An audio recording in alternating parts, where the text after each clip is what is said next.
episode 1 of The Electric Playground. Now, I got this crazy idea in my head. You see, I'm thinking because this is episode 1, and you know, you got the whole Star Wars episode 1 thing, I figured we'd dedicate the entire show to Star Wars and episode 1. I created the original Star Wars. I was very interested in creating a modern myth to replace what I'd seen had been occupied by the Western.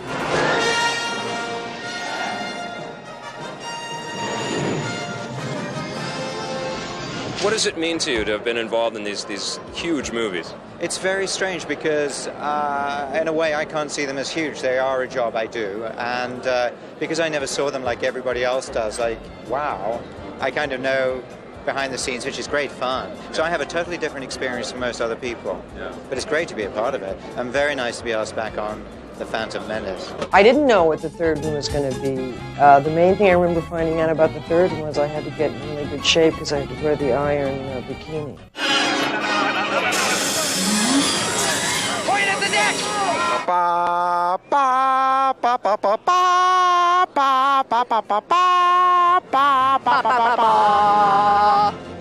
That was pretty good. Thank you. Is that going on the air?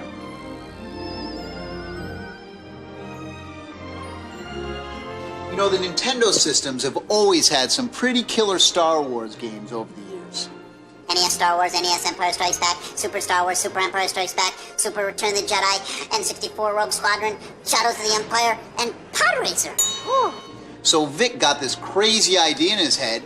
Hey, let's go see all the guys who make the games and go talk to them. Yeah, great idea, Vic. We've never done that before. Hey, I'm with one of the coolest teams in the universe. This is the Rogue Squadron team from Factor 5 and LucasArts. Are you the guy responsible for making the AT-AT so freaking hard to kill? I gotta take the thing, and you're doing the cables. You're doing the cables around He's a snow like speeder, this. I get you. Right. It's close to the ground. Yeah, but it's hard. Tommy's got to be the loudest whiner if he can't play a game, isn't Are it? you kidding me? What is it, tough guy? What are the codes? Tough guy, I give up, anything self-humiliating, and you've got it. So. Are there any, like, Easter eggs or hidden things in the game that maybe everyone doesn't know about yet? That you'd like to now release to the public? Let's say there are always Easter eggs. Yeah, right. And they've not all been found yet. And they haven't all been found yet. Way. What's the background with Factor 5? Where do you guys come from? Germany, which you're hearing now, thick accents. We did Indiana Jones and the SNES actually for LucasArts, and that was our first contact. Well, Rogue Squadron took about 18 months to develop. Yeah. And we were very lucky to have some great people working with Factor 5 and also LucasArts. And it was very much a shared kind of experience between the two teams. It wasn't like all Factor 5 or all LucasArts. It was really a mixture of both companies. Was George Lucas looming over your shoulder the whole time saying, nope, nope, yep? Well, you know, George isn't a games player. He's a movie maker. Yeah. You know, the good thing about George is he makes this nice universe for us, and then he lets us play in it. You know, and we can pretty much do what we want within certain guidelines, but hey, what a great place to be. We're here at the Nintendo release party for Pod Racer. I'm standing here with Brian. What's up, yo? What's going on? Tell me about this sucker. It's got 23 different pods, 25 different tracks. You know, kind of gets you into the movie a little bit, the movie atmosphere, get you racing some Star Wars stuff, you know. It's just chill. Now, what characters here? I see this is, take that's Anakin? Yeah, this is Anakin. You know, there's other characters like... he grows up to be Darth Vader. I just want to... And did you know he's Luke's father? No, he's not. Yeah, oh, man, I'm telling you. So who else we got? What other characters? Well, this is the guy that he races against, Saboba. He's bad. What's the hardest character to earn? What's like the last of the last? There is Ben Quadraneros, and he's probably the toughest. He's on the Abyss track in the Invitational. It's a double-level track, and if you don't stay on the top, you lost. These are all damaged parts. Is this like run by Jawas, this junkyard of used parts? It's run by Watto. Who's his name? Watto. Watto. Yeah, I'll actually show you here. That's Watto. You got to hold the microphone while I play. Oh, no, I can't be at a disadvantage. What? Why not? No. What disadvantage? You've been playing the game for what, a year now? Give me the mic. I'll play it. Get out of here. You know I'm still going to win, right? Yeah, right. Where are you? I'm going. See, you don't know where I'm at. Where are you? You're not using that there I am. Level thing. Oh, see? Can I die? How do you slow down in this game? B. You want to slow down? Yeah, I know you're going to scare. Oh, no. So go ahead and slow down. All right. You can't handle the the speeds. That's fine. I This understand guy's that. cheating. He's cheating. I got the bike in my hand. How am I cheating? You haven't died once. No? You haven't even hit a wall yet. What'd I say? Because I'm the man, yo. Oh, man, this is ridiculous. This is embarrassing. You want to stop now? Camera's off. I can't deal with this. Hi, I'm Ray Park. Play Darth Maul from the episode 1 movie Star Wars The Phantom Menace, and you're watching The Electric Playground. If you want to beat the 92 Cowboys, choose a physical team like the 69 Packers from the setup menu. Use the screen to set up the run, then hit them with lots of draws and misdirections off tackle. Don't be afraid to try trick play Like the halfback option, because if the safety bites on the fake and comes to the line, you've got the tight end open in the post pattern. And if he stays back, you've got your linebacker all alone in an open field, and you can juke him using the skip, the spinner, circle. Then square, square, square, squared, and dive. Wow.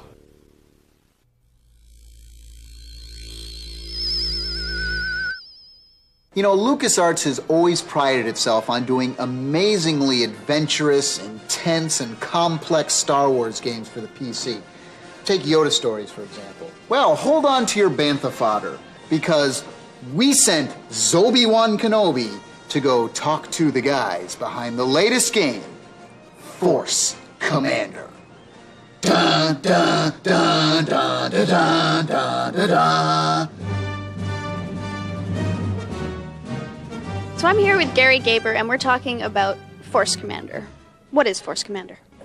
Force Commander is a real-time strategy game. It revolves around the classic Star Wars trilogy, episodes 4 through 6, where you get to control an Imperial general, take him through his career, and he basically defects halfway through the game to the Rebel side. And so you get a good opportunity to control both units on the Imperial side and the Rebel side. How long have you guys been in development for? This game's actually been in development for about 2.5 years. So who are the guys hiding out in this booth? What are you guys working on? This looks kind of cool. Yeah, well, this is part of our tool that we use to build the levels. Basically, you're looking at a top-down view of the level, and we're just painting in where the fun parts are. So, you know, the green part, that's where it's pretty fun, and then the darker blue, that's when it gets really, really fun. And the red is not very fun at all. This is way too technical for me. Would you say there would be some sort of competition, like with all the new stuff like TA Kingdoms? We're definitely up against some excellent games. We think we stack up pretty well. One thing we have going for us is a lot of these vehicles in this game are very, very recognizable. Speeder bikes, walkers, Rebel heavy tanks, snow speeders, attack tanks, and hover tanks, Y-wing, TIE bombers, TIE fighters, landing pads, command centers. All the things you're sort of used to in the movies. Do you have a favorite character? Yeah, it would probably be, I guess, Han Solo. What are you going to do when you finish the game? What am I going to do when I finish the game? I'm going to take a nice long vacation, probably to someplace like Australia. Is that because they're filming episode 2 down there? I have no comment on that. Are you stalking George Lucas? I'm not. I wouldn't do that. Liar. I'm really not. It's Yoda, he's so short. Come on, people. Yoda, he's so short. So short. 'Cause he drank Schlitz. We're at the front of the Star Wars Episode 1 lineup. There's about 10 minutes to go, Zoe, until tickets go on sale. 10 minutes. I think we've got 12 minutes and counting. These guys must be freaking out. Some of these people have been hanging out here for about a month, and they're finally going to get their ticket. These people must be so excited. Look at the craziness. Look at how many cameras are here. Look at how many people are here getting interviewed. This is just crazy. Looks like you're a fan of video games. I'm a fan of anything relating to Star Wars, basically. Are you going to get both Star Wars games? Yeah. I already have them on hold. We got about 10 minutes left here. Actually, 8 minutes until tickets go on sale. How do you feel? It's quite a scene out here. Everyone's pretty excited, and I think once everyone gets their tickets, everyone will come down a notch. But it's a sign of the excitement George Lucas has unleashed. It's also an indication of what opening day is going to be like. Well, for me, it's a great honor because I really wanted to be a part of this film, and it meant a lot for me to join the legacy of George's trilogy and now going on to the other films. So I'm really happy about it. It's Yoda, he's so short. 'Cause when he was 9, he drank alcohol. He stunted his growth. Come on, people. And when was the first time you saw Star Wars? I was 3 years old. I saw Return of the Jedi. Now you're here in line for episode 1. In 5 minutes, you're going to have tickets in your hand for the first showing. Star Wars rules! There you go. What do your friends say about you being in line here for a week at a time? They better be positive or else they're not getting the tickets. What's this little outfit you got going on? This is, I'm Jedi Knight. Where are you from? From Poland.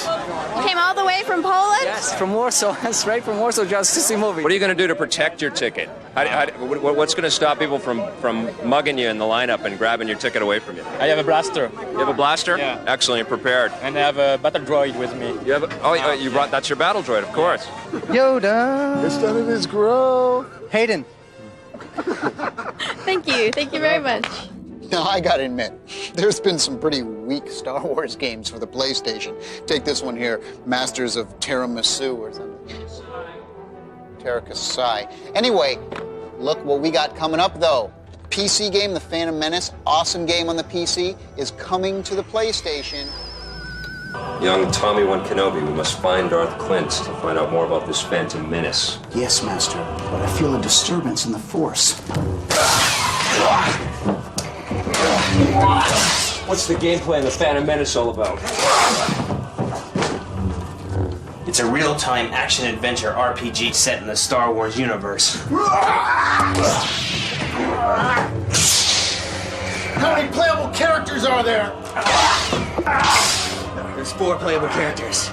Captain Panaka, Queen Amidala, Qui-Gon Jinn, and Obi-Wan Kenobi.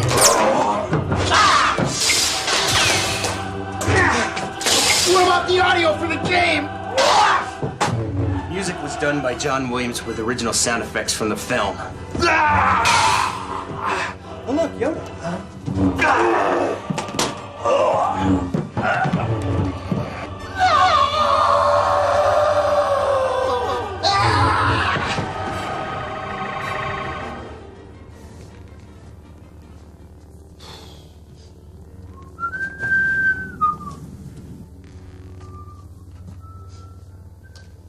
So, how closely does the game resemble the movie?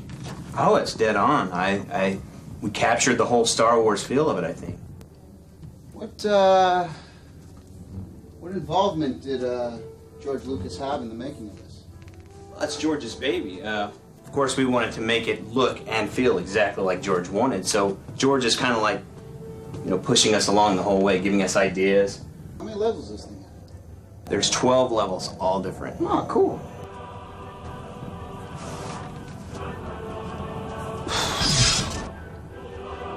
Hey, well, thanks a lot, Darth Clint. Absolutely, my pleasure. Cool.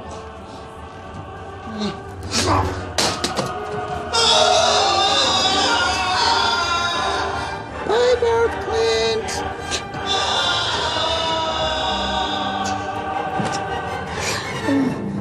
I guess I better split too. You're watching the Electric Playground. We'll be right back after this. E3.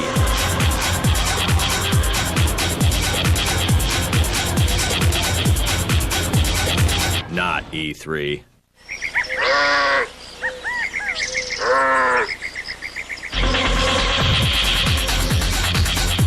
Pulse E303. An action-packed hour of highlights from the year's biggest event. Jeep, official sponsor of G4 and E3. You're so there.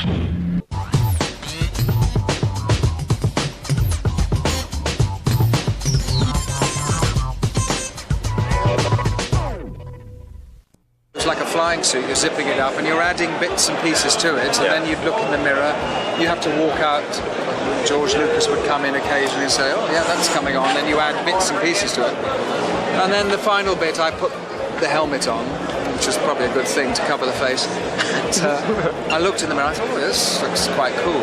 Excuse me, I know you from somewhere, How many of you guys have played the Star Wars Trilogy arcade game out there? Well, let me tell you something. I, for one, think it is freaking awesome. And the rumor is that Sega is doing it for the Game Boy. No, for the Dreamcast. Now, speaking of Dreamcast, according to Sega, the Dreamcast is supposed to have a bigger grossing opening day than Star Wars Episode 1. If you can believe that.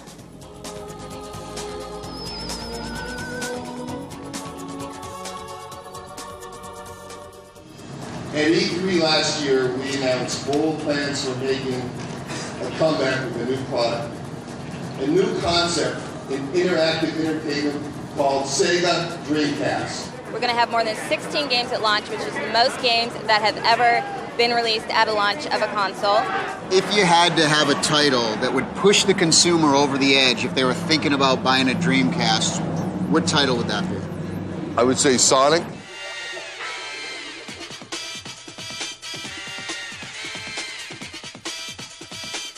And I would also say our basketball title and our football title. And he got an okay return, and then he's brought down to the turf. We've got over 200,000 pre-sale orders already, and we're expecting the 24 hours commencing midnight at $99.99 to be the biggest 24 hours money-wise in the entertainment industry, including music, including movies, including everything. We are providing tools and technology for developers to bring something never brought before to the consumer. Well, now you're in the Sega booth and you've been able to take a look around at some of these games. What do you think? Are you excited by these things? Very, yeah. They've got a great showing. Honestly, it's a little bit better than what I thought. You know, I've seen some of the import games and they look great. One of the most unique things about the product is that it's going to be launching with a modem in the box. This is the first time a console has been launching with the immediate ability to go home, plug into your phone jack, and instantly be online.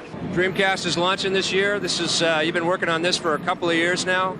How does it feel to actually see this dream of yours come true? Well, you know, last year I made a lot of promises. I said we'd have full retail support, full developer support, and we'd have the consumer back. And if you look on this floor right now, you see well over 40 titles that we're bringing out this year. So we believe we've kept our promises. It is exciting. We are the #1 store in the country with pre-sales, with well over 80,000 pre-sales alone. And we will break every record, we think, for any first-day release of a game console. Now, what's your favorite game you've played so far on the Dreamcast? Well, I think it would probably have to be Sonic Adventure. That was a pretty cool game. Yeah? What do you give it on a scale to 1 to 10? 1 to 10, I give it a 10. A 10? That's awesome. No, even an 11. An 11? Yeah, exactly. An 11. Huh. Do you know Vic? How has the response been to the Sega booth? Have you had millions of people come through and shake your hand? And you can look around right now behind you and you see that this booth, I believe, is full of people playing games. You can go to other booths, you see a lot of hot air balloons, but you don't see a lot of content. What's the response to the Dreamcast coming out this year at your stores? It's great. I think if they come out with a lot of good games at the beginning from the very start, and if the systems are going to be easy to get a hold of, I think it's going to do great. This is the year for Star Wars. Everybody wants to see Star Wars Arcade on the Dreamcast. Is that going to happen? That's going to happen.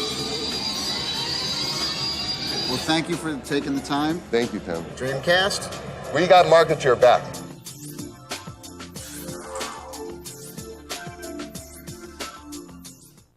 We do a show that's mostly about the video game world. We cover interactive entertainment. Have you played any of these Star Wars games over the years at all? No, I haven't. No, I'm not aware of that. You never? There's tons of them, and I'm sure they've got your likeness in there, and you should probably be aware of that, or your agent should. Well, thank you for telling me.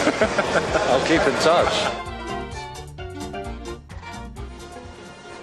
Phantom Menace on the PC was one of my favorite games this year. I prefer a game like this over the first-person shooters. I like to see my guy do all animations and fight people. This game is way too hard and a bit too tedious, especially when you got the princess following you around and she's always dying. Those spinny things... Oh, the destroyer droids. I hated those. They're I would so hear cool, that though, sound, and I would be my God. They're Yeah, impossible I know. to I know. kill. I wish that there was different perspectives on the action. I wish it wasn't all overhead. I'd give it a 7 out of 10. 7 out of 10? I'd still recommend it, though. I'd still recommend it. 9.5. It's a good game. Go get it. All right, there was another Phantom Menace game out this year, Pod Racer game for the N64. What'd you think of that game? Right. Episode 1 Racer. I found it very hard to try to, like, steer. Like, you'd come up to places, and you'd have to make, like, split-second decisions at the last second, and you were smashing into stuff. It was a bit frustrating. Here's the thing about the N64 version. It's a good game for people that haven't seen the PC game. It has Dolby Surround, and all the music is in there, and it's a very visceral experience. And you go to the N64, and it's got a choppy frame rate. I didn't like the frame rate. Very blocky, kind of. Good points. There's tons of tracks. There's tons. There's like 25 different tracks. There's tons of little characters, and they all have different feel. They all have different pods. Yippee! There's lots of voiceover stuff, which is actually okay, except for Anakin. Annoying! Drive you crazy. I loved the PC version. I thought it was great. It was one of the most enjoyable unbelievable racing experiences I had this year. What do you give the N64 version? I'd give the N64 version a 6.5, and I'd give the PC version a 9.5. It's a wicked game on the PC. Well, I didn't play the PC version, but 6.5 also for the Pod Racer. Now, speaking of racing games, let me tell you what a racing game is.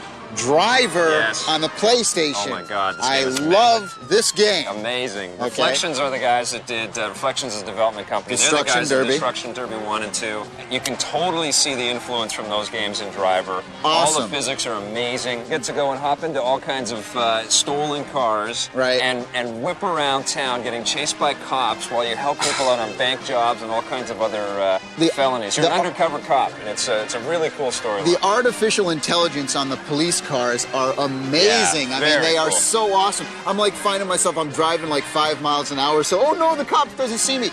The cities are huge. Awesome and you're timed, cities. so you have to get places, and you basically don't know how you're going to get there, because all you get's an arrow, and you don't get the full map. So you're basically taking off down streets and trying to go different routes and try to get to the place as quickly as possible. Brilliant game, 9 out of 10. What do you think? 9 out of 10? I give it a 9.7. What about Sonic Adventures for the Dreamcast? What do you think of that? Now, don't get me wrong, it looks great, of course, awesome. because it's on the Dreamcast, but the camera angles are so wanky. I was getting headaches trying to figure out how to play this game. Things are happening crazy, crazy fast, but it's a beautiful game. They spent months and months Yeah, on it the looks great, but it plays like a cow. I didn't like the music. I didn't like the voiceover. I didn't like the camera angles. It looks great. I think if you're a big Sonic, if you're a big Sonic fan, person, you're gonna love it. you're gonna hate it. No way. That's what I was gonna say. You're gonna hate it. No. I would give this game a 5.3. Wow. I'd give this game a 9 out of 10. I think it's definitely worth picking up. I'm a huge Sonic fan. I was a Sonic fan before I was a Mario fan. It's worth picking up. People are going to enjoy it. You all right there? I gotta go.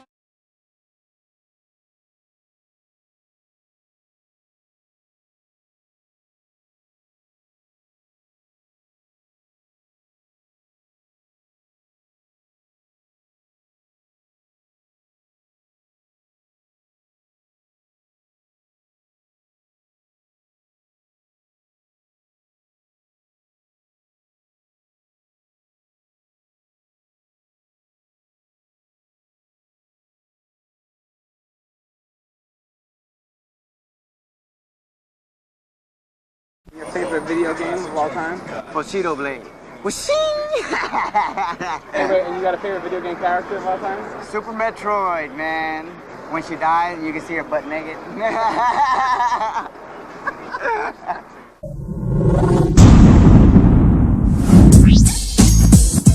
Welcome to Cheat, your daily dose of tips, tricks, and video game subterfuge. I'm Kristen Holt with another 60 seconds worth of NPC tormenting cheats for Grand Theft Auto Liberty City Stories on the PlayStation 2. Make sure to enter the following codes at any time during gameplay. Feeling lonely driving in your stolen vehicle? Friends don't want to ride in your hoopty? Use this code and the nearest pedestrian will jump in your ride to keep you company. And you thought M. Night Shyamalan has a big head.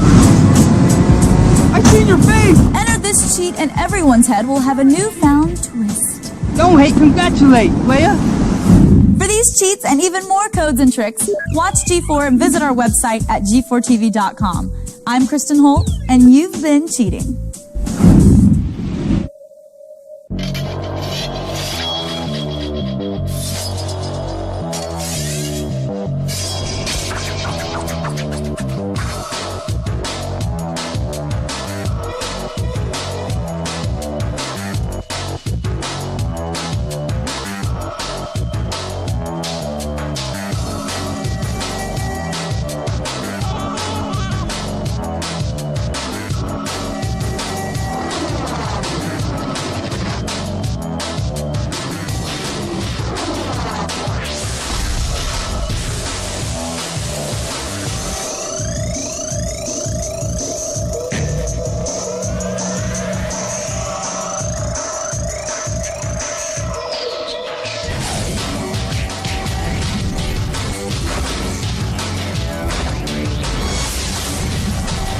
Nintendo GameCube.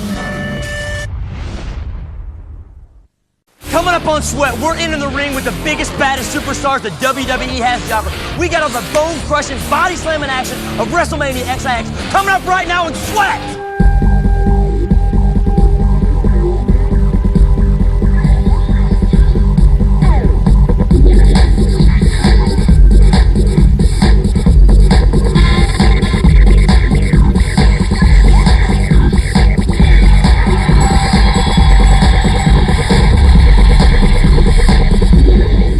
What's up? I'm Rossi, the Bone Crusher Morielli, and welcome to Sweat.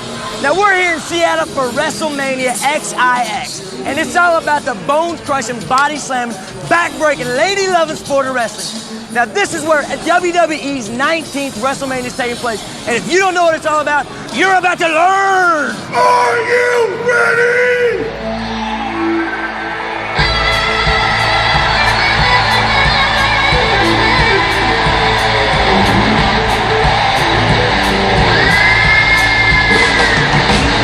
WrestleMania is the event of the year, right? Especially in our business. Sure. It's our Super Bowl. You know, so to be a part of it's unbelievable. I've had some huge matches here, and there's no feeling like WrestleMania. It's pretty awesome. Man, WrestleMania, that's everyone's dream, man. Yeah. If you're a wrestler, it's everyone's dream to be part of the show, and if you're a fan, it's everyone's dream to be at the event itself. Oh, yeah. So for me, my first WrestleMania, my first year in WWE, and I'm jacked. There's so much energy around, and everywhere you look, somebody's sleeping, eating, or breathing wrestling. Ladies and gentlemen, welcome to the greatest spectacle on earth, WrestleMania. What WrestleMania means to me, it means all the hard work that I put in for the last 3 years of my life. Injuries, personal sacrifices, it means all of that's worth it because I made it to the biggest show in wrestling today. Right. WrestleMania, and I just can't wait. It's a dream come true. For me to be here, it's unreal. I'll just give anything in the world if I was just actually working this Sunday. But, it's a step closer. At least I'm here with the company. I'm not watching it. But the big events, Brock Lesnar, Kurt Angle, you got Booker T and Triple H. The whole show is going to be phenomenal. It's a mega card. The whole thing's off the hook. I mean, just being here, it's dope, yo. It's all been said right there. There you go. It's dope, yo. I'm looking forward to seeing what goes on with Kane, RVD, and the tag team division of Raw. Right. As well as SmackDown, of course. We're always in the hunt for the tag team belts, so we're going to scout and see what's going on with these teams and try and pick a weakness out whenever we get in the ring with them, handle business. We got so many great matches on the card. Who do you got? Talk to me. Tell me about Matt Hardy against Rey Mysterio. Yes. That's it. Rock and Stone Cold, man. Who do you got on that? Rock and Stone Cold. I'm gonna, man. They're some tough SOBs, both of them. Both of them, man. So I don't know who to give it to, but it's gonna be a tough match. I'll tell you that. There's gonna be a lot of bleeding in that. I'm looking forward to keeping my belt and beating up Trish. Yes, we have the women's world champion here. Yeah, and he needs to stop interrupting me. She's dying to grab my microphone, dying to. Seriously. No, but I'm looking to kind of mess up Trish Stratus's face a little bit. What match are you looking forward to seeing? I'm looking forward to Victoria's belt. I want Victoria to keep her Somebody's staring at the same stuff I'm staring at. What big events are you waiting to see this weekend? I guess the Austin Rocky rematch. That's one, and also Vince and Hogan. You can't beat that. That has to be one everybody's looking forward to. I always look forward to seeing the huge crowds. Yeah. You know what I mean? Because we always do it at such a big stage. WrestleMania, it's just great looking out and seeing that, like a sea of people. That's what I always look forward to seeing is the people that came to see what we do. What match are you the most excited about? The match that I'm most excited about, I think it would probably have to be... Now think about it. I don't want you to rush your answer at all. Unfortunately, right now, the Dudley Boys are a little bit under the gun with Chief Morley and us being suspended and all. It's crap! It's crap! Yeah, it is crap. It's a load of crap. Now we're actually here in Seahawks Stadium at WWE's Fan Access, and this gives fans a chance to get in line and meet some of their favorite superstars. And the same can be said about the new game on the market, WWE SmackDown Shut Your Mouth. Now this game gives the fans a chance to get inside the ring with their favorite superstars. Check it out. The following contest. SmackDown's a little bit of a different game. It's more about the drama. On the way to the ring. It's one of those games where you're fighting right from the get-go of the match. we're all excited. We're here live from Columbus in Ohio. There's some strategy involved in terms of pulling off your counters, but the way it's sort of all brought together in terms of the moves that you see, each of the superstars has very, very specific things that you'd see from them in real life. Hogan pointing at you at certain times in the match. When you pull off certain moves, it really sort of brings that whole lifelike experience into it. But in addition to that, there's a whole sort of the season mode aspect of Shut Your Mouth, and that's based entirely on the last year of programming in the WWE. So you can take whatever superstar you want and play through that whole year of programming and really rewrite history, so to speak, in terms of what happened. The great thing about wrestling, really, if you strip away everything around it, it's a great fighting style, and that makes it very appealing to people who aren't necessarily programming fans, but you pick it up and play as a gameplay. It mixes the best of all the different fighting styles together, and when you play it, you're amazed at a lot of the moves you see, and it makes you want to keep playing it more and more and more to see these different moves and really experience that whole fighting style that you'd never ever be able to do in reality. It's unbelievable, and it's unbelievable what the fans do. They create superstars, from old-time superstars to celebrities like David Letterman. The possibilities are limitless. It's crazy. It's by far the best create mode I've seen of any game in the industry right now. It's sometimes got mad actually at the team because they were putting in so many different things that you could do, and you can create any person that you'd want. You can put tattoos over your entire body. If you want to wear a cape, you can wear a cape. If you want to wear all sorts of different shapes hats, you can wear those. Any design you want to put on your costume, any piece of clothing you could ever imagine is in there. You make your guy you can have his arms really thin, his body really big. Anything that wouldn't even be possible in reality, you get the option of doing in the creative superstar mode, which is why people just love it and it's almost a game within a game. They will spend days and days in there. In addition to that, you can create your own animations, which is a really cool feature. I don't know any games where you're actually able to create your own finishing moves. We all have ideas of, hey, if we were a professional WWE superstar, what would we do in the ring? And you're able to actually live that out by spending some time in there. You only punch somebody, slam somebody, suplex somebody so many times before you're like, hey, okay, I want to see something different. And that's one of the cool things, is that each character has so many moves that you would play the game forever and ever and ever before you actually saw everything. All right, you don't want to go anywhere, because me and the beautiful girls from my World Wrestling Championship are going to hang out here. And after the break, we're going to check out the THQ Superstar Challenge. We'll see you in a few.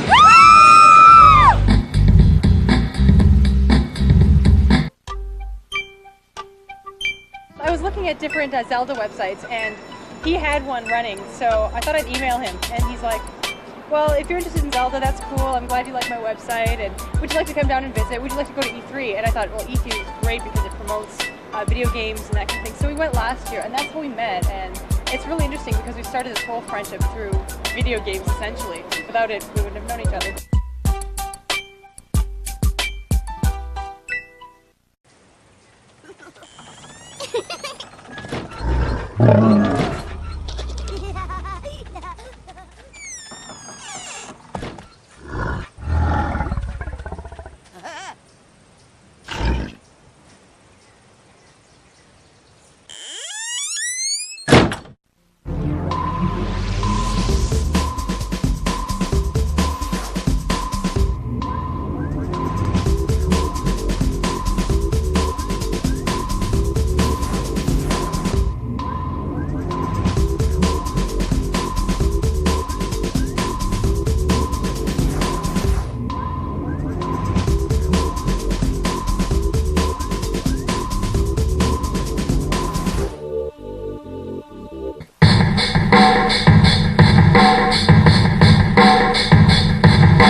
The Dudley Boys, Bubba Ray and Devon, 16-time World Tag Team Champions, and you're watching Sweat. Devon, what? Get the tables. Oh, testify! Welcome back to Sweat in Seattle, Washington, home of this year's WrestleMania. Now, wrestlers are known for their trash talking and stone cold stunners, but what happens when you take a wrestler out of the ring and put him in a virtual SmackDown? Well, we got the inside scoop at the first annual THQ Superstar Challenge. Check it out. Very first ever THQ Superstar Challenge. We've got 16 of our biggest superstars all set to play SmackDown. Shut your mouth. Now keep in mind, everybody, the winner of tonight's tournament is a 16-man elimination tournament. First place, $2,500 to the charity of the Superstar's Choice. Second place, $1,500 to the charity of the Superstar's Choice. I gotta be totally honest with you. When it comes to video games, I absolutely You see, my attitude is just not in the ring.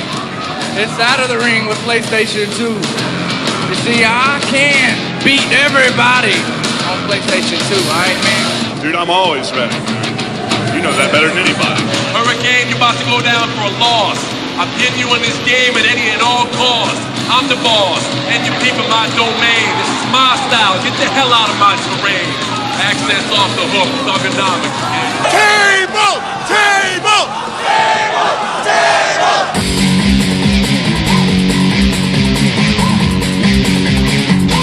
What'd you think of the game?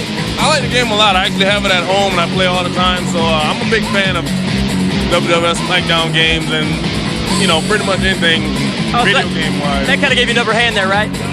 Well, it gave me maybe the slightest of advantages. They created my character on there, and I was going to be in the game, so I really liked that. I thought it was cool. Now that I plan on after I play, I believe I'm going to go buy me one. I enjoyed it. How'd you feel about the game? What do you think about it? I dug it, man. It's got a lot of excitement and all the moves that they do on there is pretty trippy. Realistic? Yeah, man. I dug that. It's awesome, man. Yeah? I like the effects on it and everything. It's off the hook. Yeah? I loved it. Yeah, I had a great time. This is actually like the 5th or 6th time that I played it, but I never had so much fun like today. The reception you just got, I don't think you're the crowd favorite to win here tonight. You don't appreciate greatness. That's it. You're going down, Lydia. You're going down. Up, fight, fight, fight, fight, fight. I don't play video games a whole hell of a lot at all. This is a cool game. It's easy to play. It's fan friendly, meaning you could just take it out of the box, put it in, and start playing and push the button and beat the crap out of somebody. You don't have to read a manual or be a genius. I mean, look at him. Right, D-Bon. What? Hey, man, I'll tell you what. You know, me and Bubba had cheap shots all the time. We had no idea what we were doing up there. Yeah. Like you said, we were just having fun, pressing buttons. You don't really need to be a genius to go out there and do this. The game is tremendous. I mean, I own the game. I can't help I don't play it that much. I'm not a big fan of most wrestling games, but just... Do you play a lot of games? I play a lot of action-adventure games, you know, the Vice Cities, you know, right, the blood and gore games. You gotta love it. I wish, you know, I didn't know that we were going to have this tournament. I wish I would have prepared myself, you know. I don't think they got my talent level where it should be. You know, I was taking a little bit of a beating and gave up kind of early. I really don't think he would tap out quite as quickly in real life as he did in that game. Because I really didn't have him in the hole too long. He just tapped out. But the powers of the Hurricane definitely showed through in the game. 1, 2, 3, all over!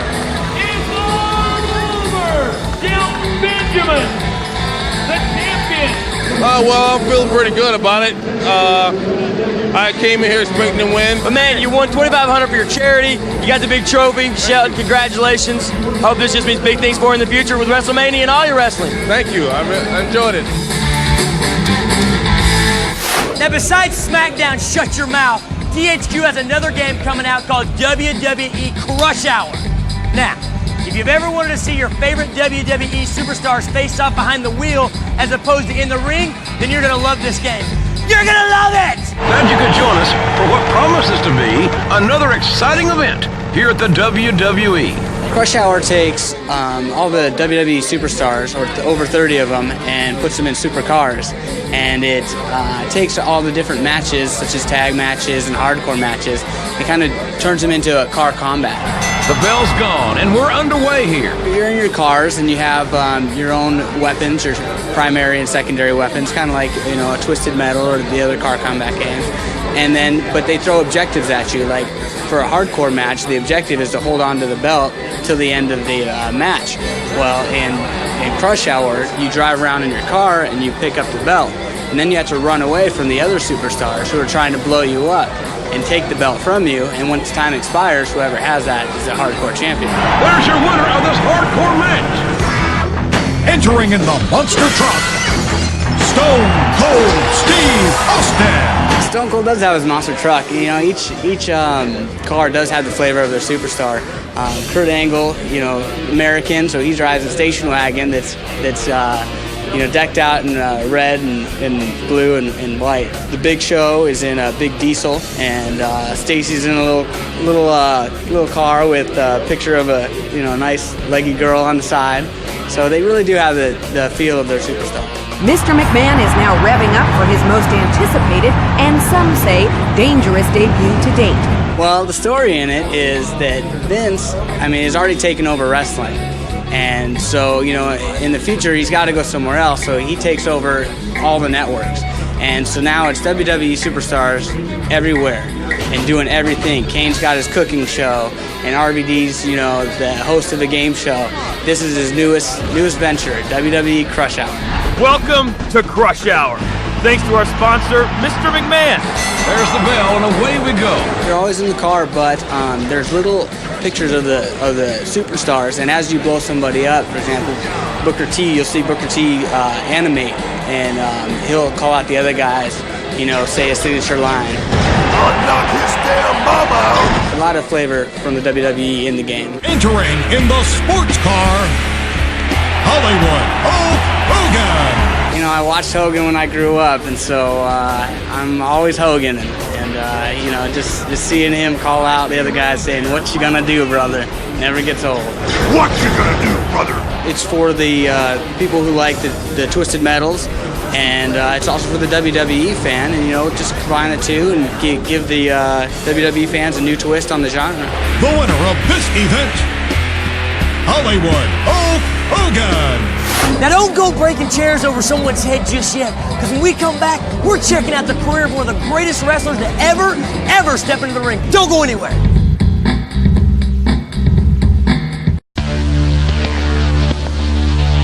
You think you can mess with Brock Lesnar?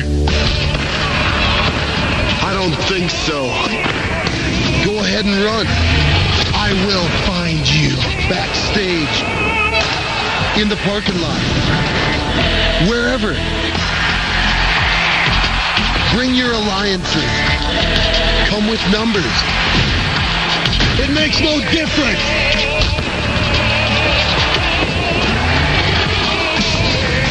Because in here, it's over. F5. Smackdown. Shut your mouth. Smackdown, shut your mouth. Only for PlayStation 2. Rated T for teen.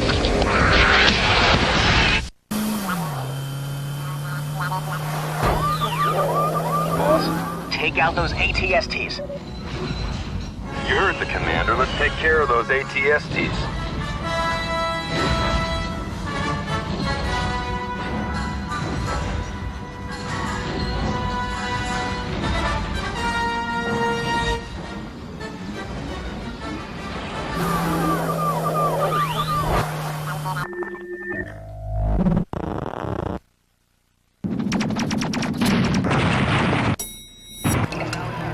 What the hell is going on? This isn't a game, Lieutenant.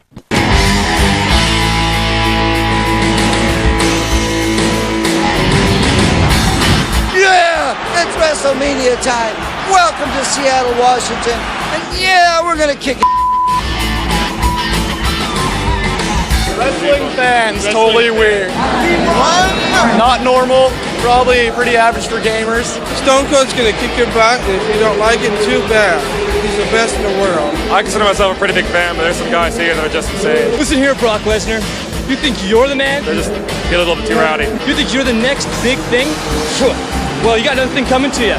Rex Copper, he's hardcore. I defined it. I was hardcore since I was 6 years old in the playpen. What you gonna do when Hulkamania runs wild on you, brother? This is the best experience of my life so far. I mean, I got Hulk Hogan's autograph. That's just the most amazing thing in the world. Undertaker's got to be my all-time favorite between him, Shawn Michaels, and Hulk Hogan. Each one of them have basically got me into this sport and where I want to be a part of it. You know, I love them all. You know, for a while I was hating Triple H, but I realized that through the system it's a good plan. They got it well set up, and it's great entertainment. Kurt Angle versus Brock Lesnar. Since Brock Lesnar debuted, I thought, oh man, those two gotta go at it. Sure enough, happens WrestleMania, boom, I get to be there. It's gonna be a great time. It's gonna be awesome. Awesome. All right, Brock, this is how it's gonna be. You and me. I actually know a few girls who like wrestling, but most of it is just, you know, unshaven, nerdy guys. I've been watching wrestling back since 80s, early 80s, staying up Blue, WWF, everything. Kurt Angle.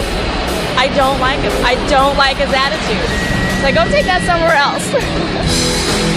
We don't get this down in Australia. We don't have the hype like you used to. That's why we're here. That's why I want to feel the experience of feeling the adrenaline. Undertaker, I will get you. Stone Cold, I'm going to come and get you because I'm the Thunder from down under. Don't you wait, I'm going to be there. I want to see some more tombstoning. I like it, man. The Undertaker, he's awesome. You know, he's a big evil. He's my favorite. Stacy Keibler waved at me. Not kidding. I got out over there. I was like, hi, Stacy. And she looked at me and waved. Like, turned to the side and waved. Not kidding. This ain't no game anymore, boy. It's time to play for real. This game over. Hey, what's up? Welcome back to Seattle, home of WrestleMania XIX. Now, I got one question for you. Do you bleed the red and yellow? That's right, we're talking about Hulk Hogan, one of the most popular wrestlers to ever step in the ring in the past 20 years. We got a chance to sit down with some of WWE's biggest superstars and find out what they think of Hulk Hogan. And I got one more question for you. What you gonna do when Hulkamania runs wild over you, brother? On the way to the ring, from Hollywood, California, weighing 275 pounds, Hollywood Hogan. Hulk Hogan, you know, against Vince McMahon. 20 years in the making. What is that? This is like an epic battle. This is I don't know, it might be a David versus Goliath. My money's on McMahon in that case. Oh, what? Hey. McMahon? Hulkamania! Hulkamania is going strong, but Vince McMahon has been there for it all. Right. I got to back Vince on this one. Hulk Hogan, Vince McMahon, 20 years in the making. What is that match to you? What do you think about it? It's going to be interesting, you know. Who knows with them two? You never know what's going to happen. I really think it could go either way. You never know about them two. It's going to be interesting. It's going to be a brutal match, folks. Now, you got Hulk Hogan, 20 years in the making with Vince McMahon. Man, what do you think about that? That's epic, man. That's epic. You don't get bigger than that. You don't get, I mean, where do you go with that? That's big. Now that's big. You're talking about history, and it's gonna descend, and we're all gonna find out what's gonna happen Sunday. Right. That's gonna be amazing. You got your money on anybody? No, I'm gonna keep it fair. What does Hulk Hogan mean to the world of wrestling? He's a legend. What else can you say? Hulk Hogan is the man. I mean, it's Hulk Hogan. Ever since you were like this big, you always know who Hulk Hogan is. Yeah. He's like Mr. Wrestling. Hell, Hogan started the whole thing, you know. Hogan was the man that set the trend for everything. So you think Hogan started, not McMahon? I think they both did as a team. It's like what came first, the chicken or the egg? I mean, obviously, Vince gave Hulk the area in which to become the opportunity to become a huge star. Hulk became a huge star and made WWE back then WWF, now WWE, a household name. So one hand washed the other, and we all benefited from it. What's Hulk Hogan mean to wrestling? It means everything. Almost as much as Vince McMahon. Oh.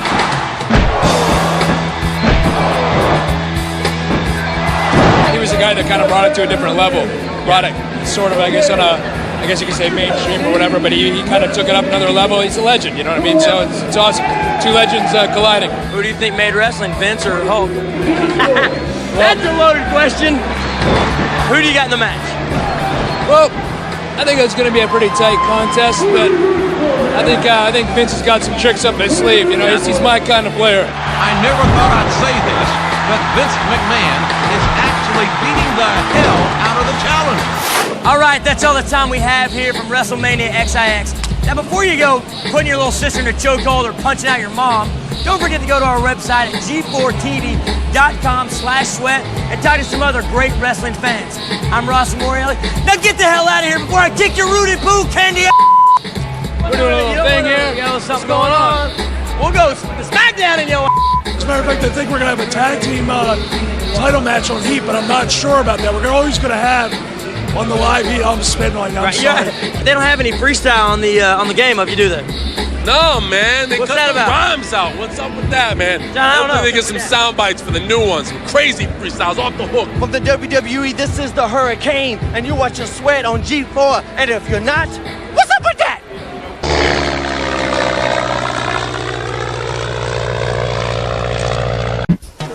It's up to you to decide who will achieve the Game of the Year award at G4.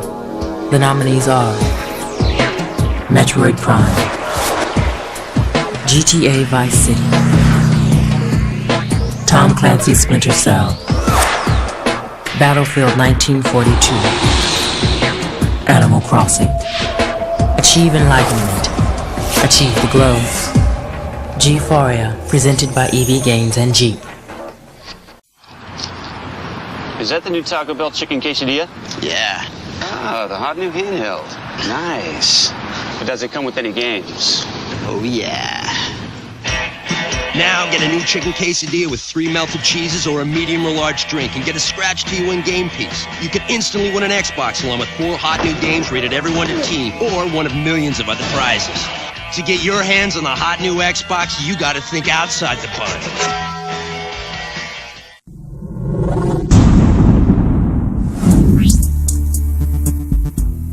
Hey gamers, I'm Kristen Holt with another minute's worth of tips, tricks, and cheats. This time out, we're gonna pimp your ride in Grand Theft Auto Liberty City Stories on the PlayStation 2. Who needs chromed out 22-inch rims when your whole car can bling bling? Enter this cheat and every vehicle will be pimped out with an all-chrome paint job. Now, if only they can make your ride bulletproof.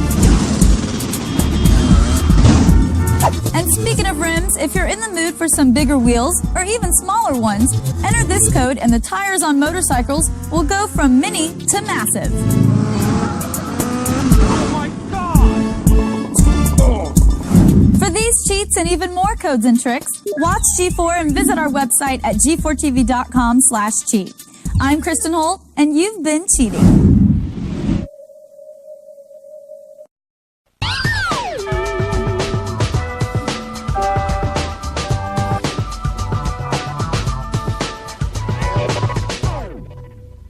What up, my shorties and my willies? Put your caps back for the 411 on Grand Theft Auto San Andreas, right here on Cheat. Word.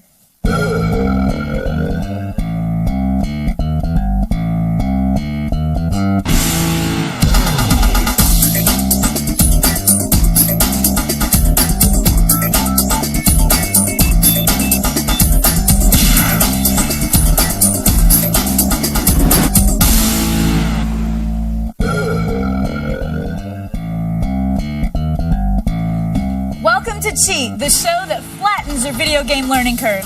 I'm Kristen Holt with a clip full of tips for the rule-busting, punk-stomping latest installment in the Grand Theft Auto series, GTA San Andreas. Now, I know you're itching to bust out your gap, but keep it in your pants while we orient you around this game's enormous interactive environment. It's 1992, and you've got vengeance on your mind.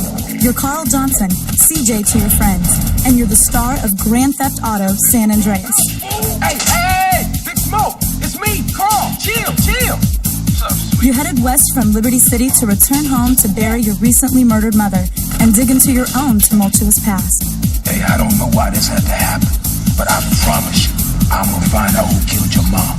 Like any hero, anti or otherwise, you face obstacles on this quest to find your mother's killer. From petty pigs... Morning, boys. Man, who you calling boy, fool? Well, what should I call her? Midget? To solicitous siblings... Hey, she was my mama too. Not for the past 5 years, she wasn't, nigga. And power-mad gangbangers. San Andreas presents a memorably unseemly menagerie of usual suspects. Not that it's all bad. This sun-baked bird is all yours if you've got the guts to take it. Punch, kick, stab, shoot, jack. Pick your favorite violent verbs and go to town to explore San Andreas. You're gonna have to walk now, sucker. Taking a cue from RPGs like Fable, San Andreas wants you to work for your street cred by building strength and stamina to become leaner and meaner. But watch what you eat in this virtual world, or your character could hoard like a famished fashion model. After training and feeding yourself to peak performance, go pick a fight with the gym leader. Once you've whooped his ass, he'll teach you more offensive moves you can take to the streets. Yo, pay attention and you might learn something. In San Andreas, as in real life, it don't mean a thing if it ain't got that bling. You're lucky my man isn't here, cabron. That's as far as you'll get with me. You'll need buku bucks for fly threads and all that glitters if you want to stand a chance with the honeys. The babes are more than just arm candy who offer the occasional dating perks. Whoa, king, baby. They'll stash your weapons for you if you get busted and unlock secret outfits to wear around town, like the Gimp or the Pimp attire. For more special times, there's Co-op Mode, a new feature to the game, offering 5 free roam and 5 rampage missions throughout San Andreas. There are no rewards for completing 2-player mode, other than the satisfaction of having shared something special with a good friend. You're down with the Grove and the ball is on. So watch yourself from now on, CJ. Yeah, for sure. You know that.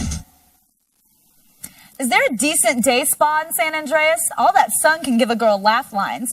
Right now, it's time to help out our criminal friends using our crime-tested strategy to getting around in the virtual murder capital of the world.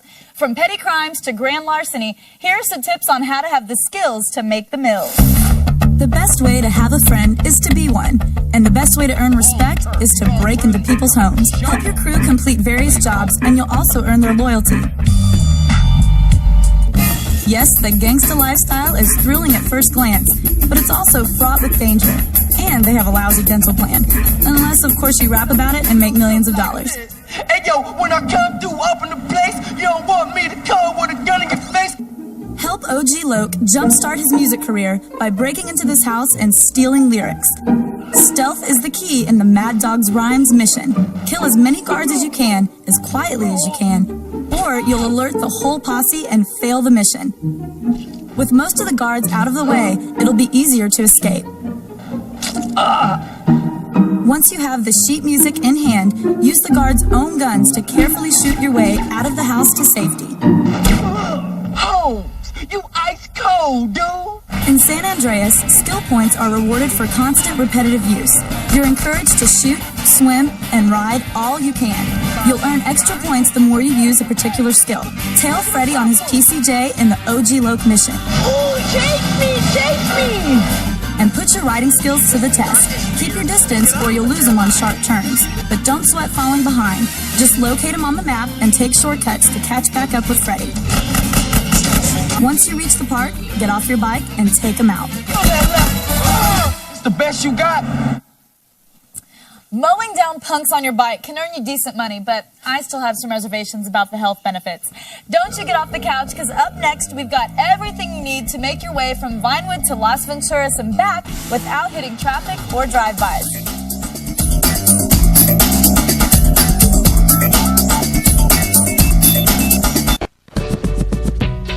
Hey, Playmakers, keep it locked right here for Destination Madden, only on G4, TV for gamers.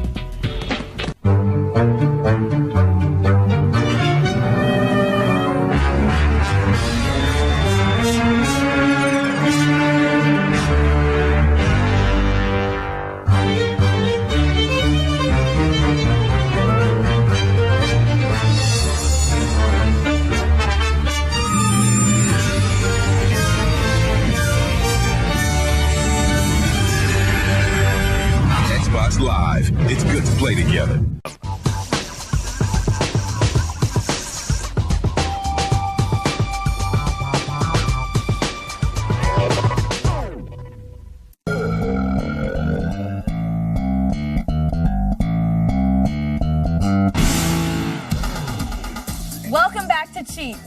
criminals are meant to be beaten like borrowed mules.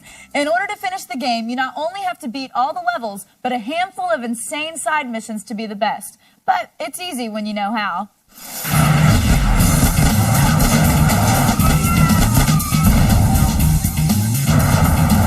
So you ran all the missions in the main storyline. That was real.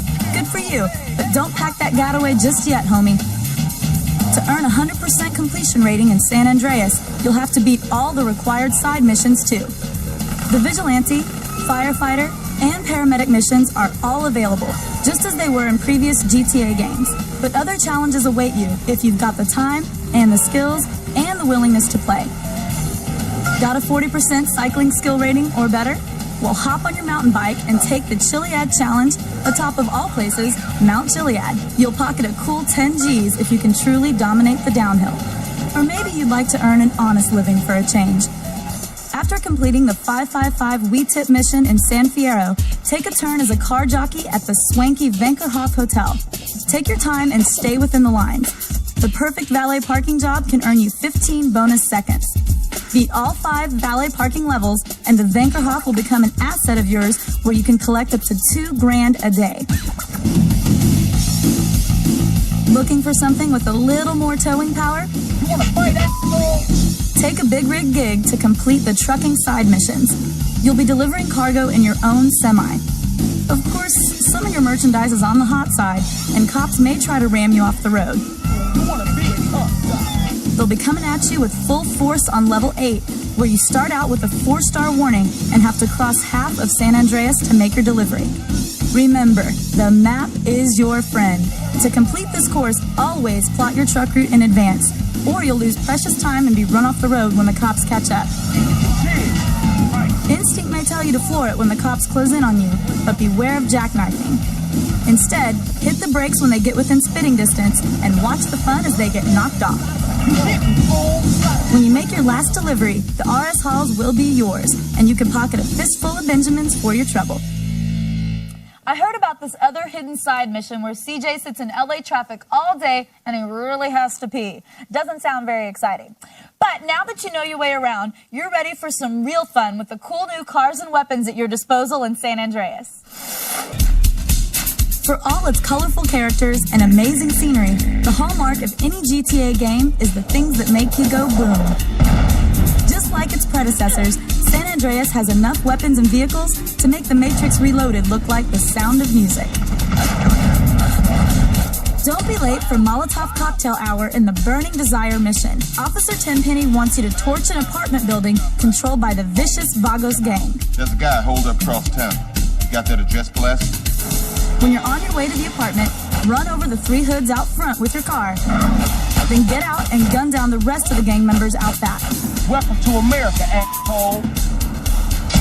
Keep your distance from the target as you toss the cocktails, or your friends will start saying you're some kind of flamer.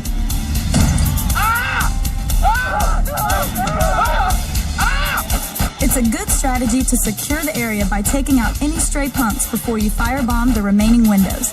Don't worry if your aim isn't all that it could be. More Molotovs will appear in front of the house. Or just enter this cheat code to add this and other weapons to your inventory. If that doesn't light your fire, enter this sequence to further up your arsenal. The Vagos gang won't know what hit them when you use these extra weapons to finish out the mission and make a new friend. Hey man, I owe you my life. Like any fly hoochie, Denise knows a good ride when she sees one. Enter this cheat code to impress her with a totally pimped stretch limo when you take her home. Okay, I'll catch you later, CJ.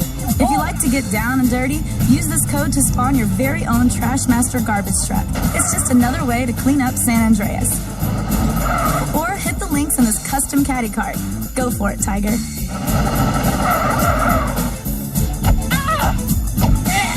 But perhaps the most coveted ride of all is the Rhino tank. It's only available once you finish the game with 100% completion, or when you cheat and enter this super secret code. Go ahead and take it out for a test spin around downtown. You won't be disappointed. Impressive, if tanks are your thing. My weapon of choice, however, is the Withering Look. Here, watch. feel that. For a recap of those codes, check out the cheat sheet master database at g4tv.com/cheat. Now I'm off to buy some malt liquor and some bullets. Fortunately, in San Andreas, they're in the same aisle at the mini mart. Be right back.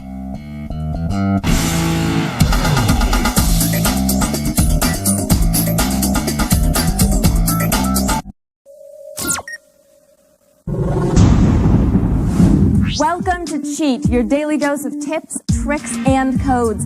I'm your host, Morgan Webb, and for the next 60 seconds, we'll be turning the bullet-riddled world of GTA San Andreas upside down with true cheat codes that'll strap you into a jetpack and undress your fellow citizens. One of the biggest obstacles in San Andreas is the sheer size of the city, so it takes forever to get anywhere. So why not cheat your way into a jetpack? Enter this code and you'll be flying around the city like a low-budget Iron Man. Oh, I'm gonna die. Sure, you're on a mission to find your mother's killer, but why pursue righteous vengeance when you can objectify some women instead? Enter this code and everyone starts sporting bikinis. Stay tuned to G4 for more cheats, tips, and tricks, or visit our website at g4tv.com/cheat. I'm Morgan Webb, and you've been cheating.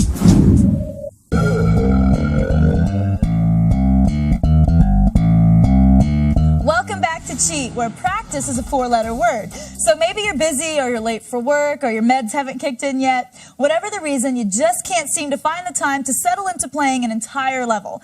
Get a quick fix with GTA's dozens of exciting mini-games. With 100+ missions and dozens of side quests, the world of San Andreas should be enough to keep any gamer busy. But you're not just any gamer. Help keep CJ in fighting form with regular visits to gyms all across the state. Depending on the location, he can bench press, do some curls, ride a stationary bike, or spar in the ring. What? No Pilates? Pimps up, hose down. It's time to get to work. Escort a belle de soirée to her evening assignment in Los Santos, or any other district where you'd like to establish your pimpin' cred. It may look like fun, but pimpin' ain't all fur hats and champagne. Some Johns may want to play rough, and it's your job to protect the merchandise. That's your #1 priority. Max out your pimpin' skills at 10, and the ladies will reward you with some nasty lovin', in addition to a generous cut of their cash. Girl, that was truly something else.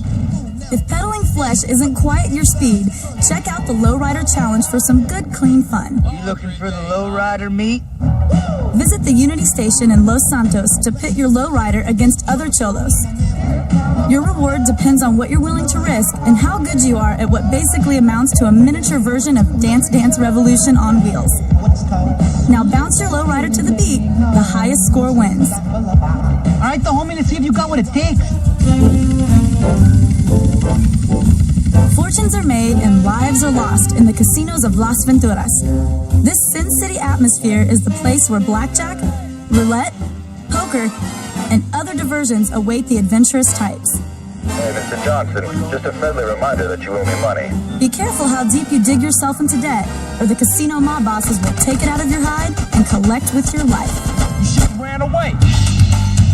On a more wholesome note, get some fresh air and go for a run on Saturdays and Sundays with the triathlon Beat the Clock Challenge at Santa Maria Beach or Fisher's Lagoon.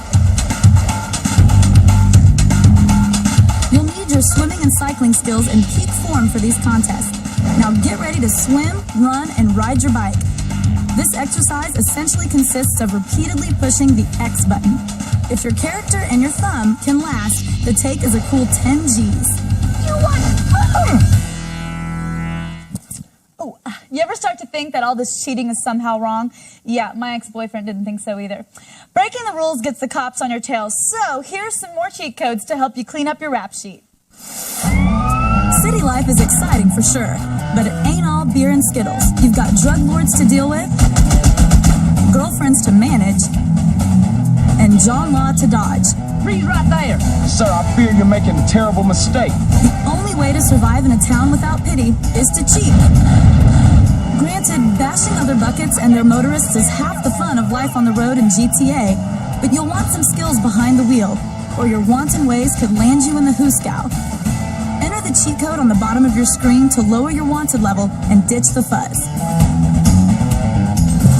Whether your job is selling insurance or busting caps and punks, commuting can be a major drag. Why waste time traversing all those big bridges back and forth when you can just enter this fun cheat code, which lets you hover over the water in any four-wheeled vehicle? And just think what you'll save on tolls. Okay, we got the bikes, and Woozy taking care of the uniforms. The obstacles in San Andreas get tougher as you progress, testing new skills as soon as you acquire them. Why don't we steal one while it's on its rounds? That way we can make some money, too. You're up against government soldiers, trying to stay alive in the mission up, and away.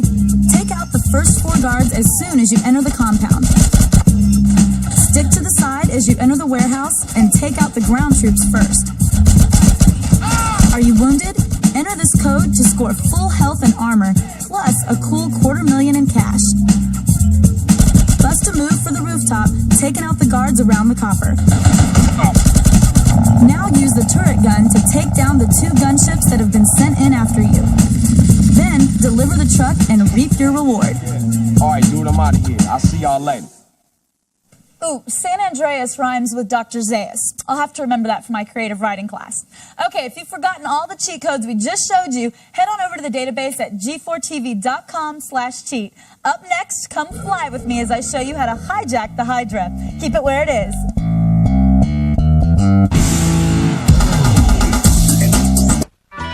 Is your holiday just not performing?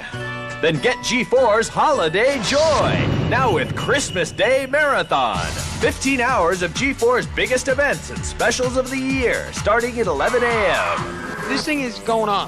Watch out, incoming! It's awesome. It'll make you feel all tingly and jingly. Got it? Good. Now move it. The Holiday Joy Christmas Day Marathon starts Christmas Day at 11 a.m.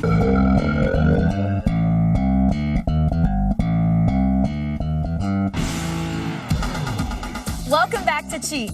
No shirt, no shoes, no service. Say you've jacked every ride in San Andreas twice, and you're looking for more. Well, there's always a handful of missions left to be done. Late in the game, you have to take to the skies with your very own Hydra. That is, it's yours once you take it from the military. Just when you thought you were out, they pull you back in. You're doing another job from Mike Torino in the Vertical Bird mission.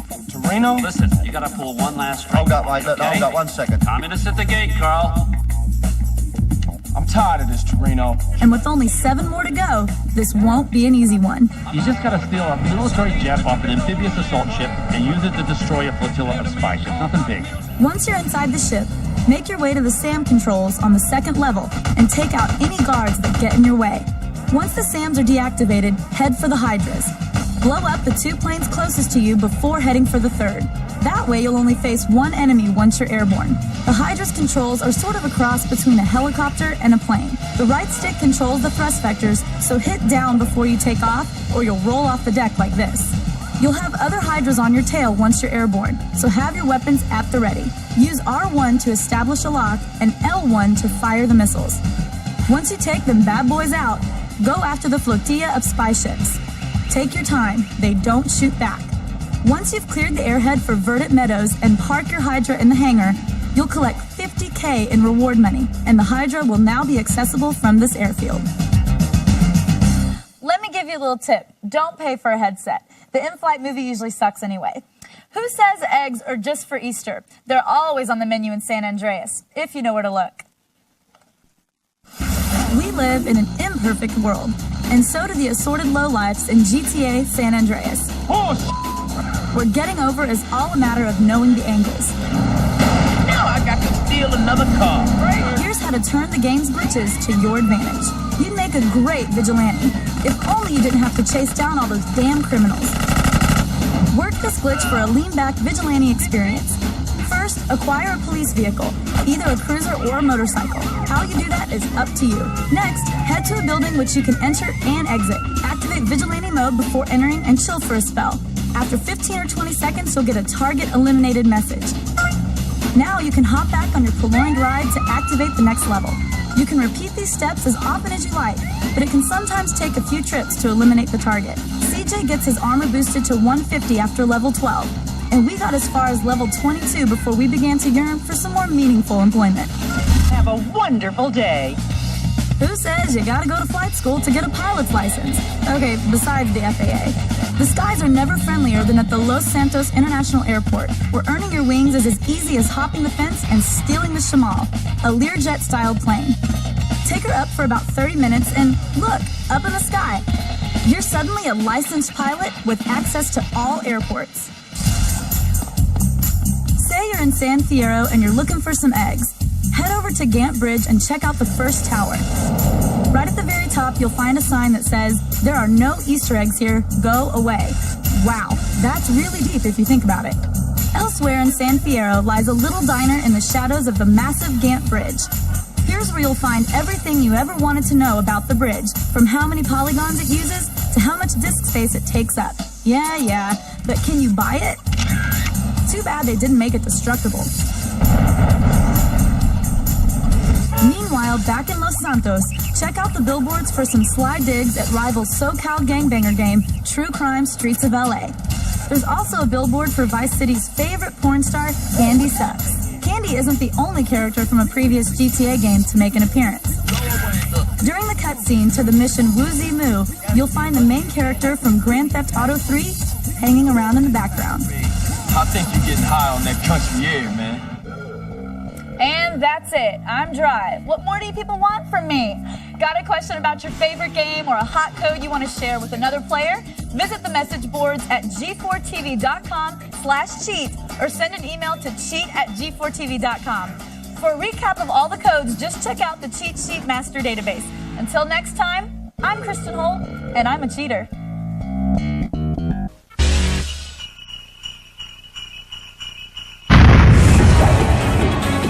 Ninja Gaiden will probably be the tightest action video game in terms of control mechanics and depth of control, depth of action. The Ninja Gaiden is definitely the game I'm most excited about for the Xbox this year. I think it's probably the best 3D action game this fall. Tune in to G4's Holiday Hit List all this month.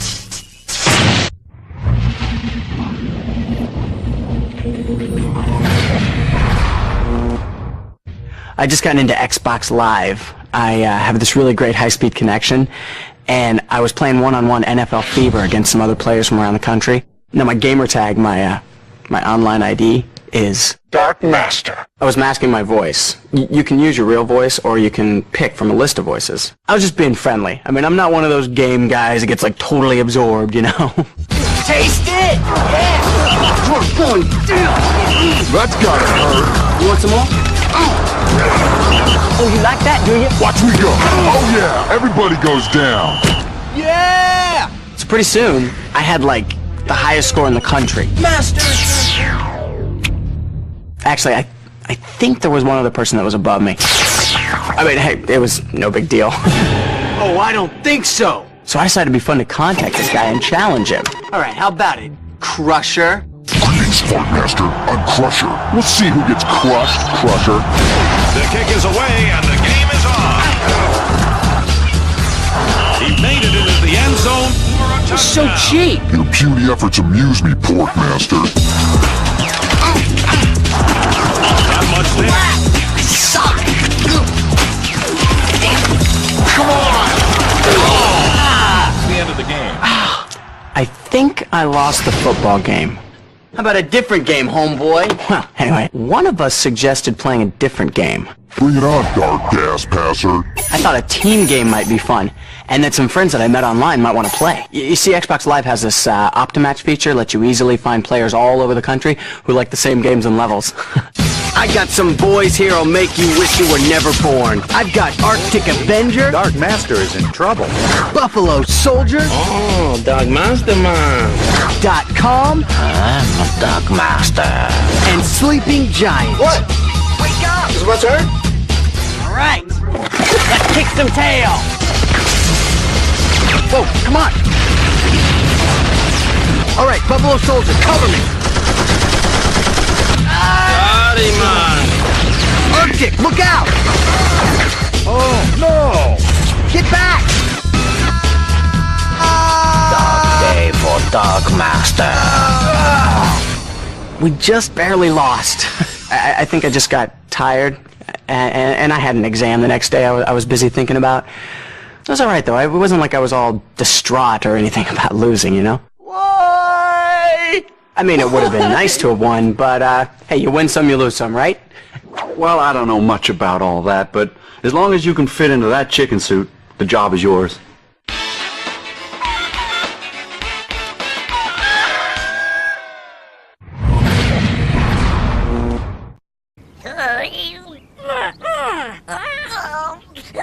That's it. Lip to the right. Oh! Oops. They created a world so unbelievably unique.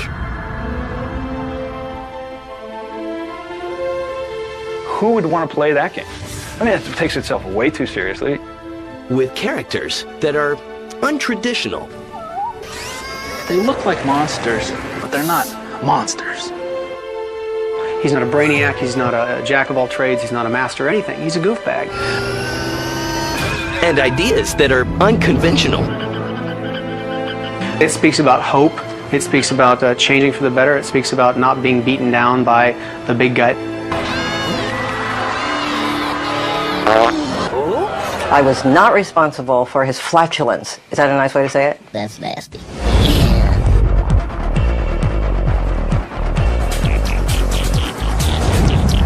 Oddworld, Abe's Odyssey was just the beginning for Oddworld. Their innovative ideas helped change the face of video games forever. This is their story of vision, chances, and an adorable little character named Abe.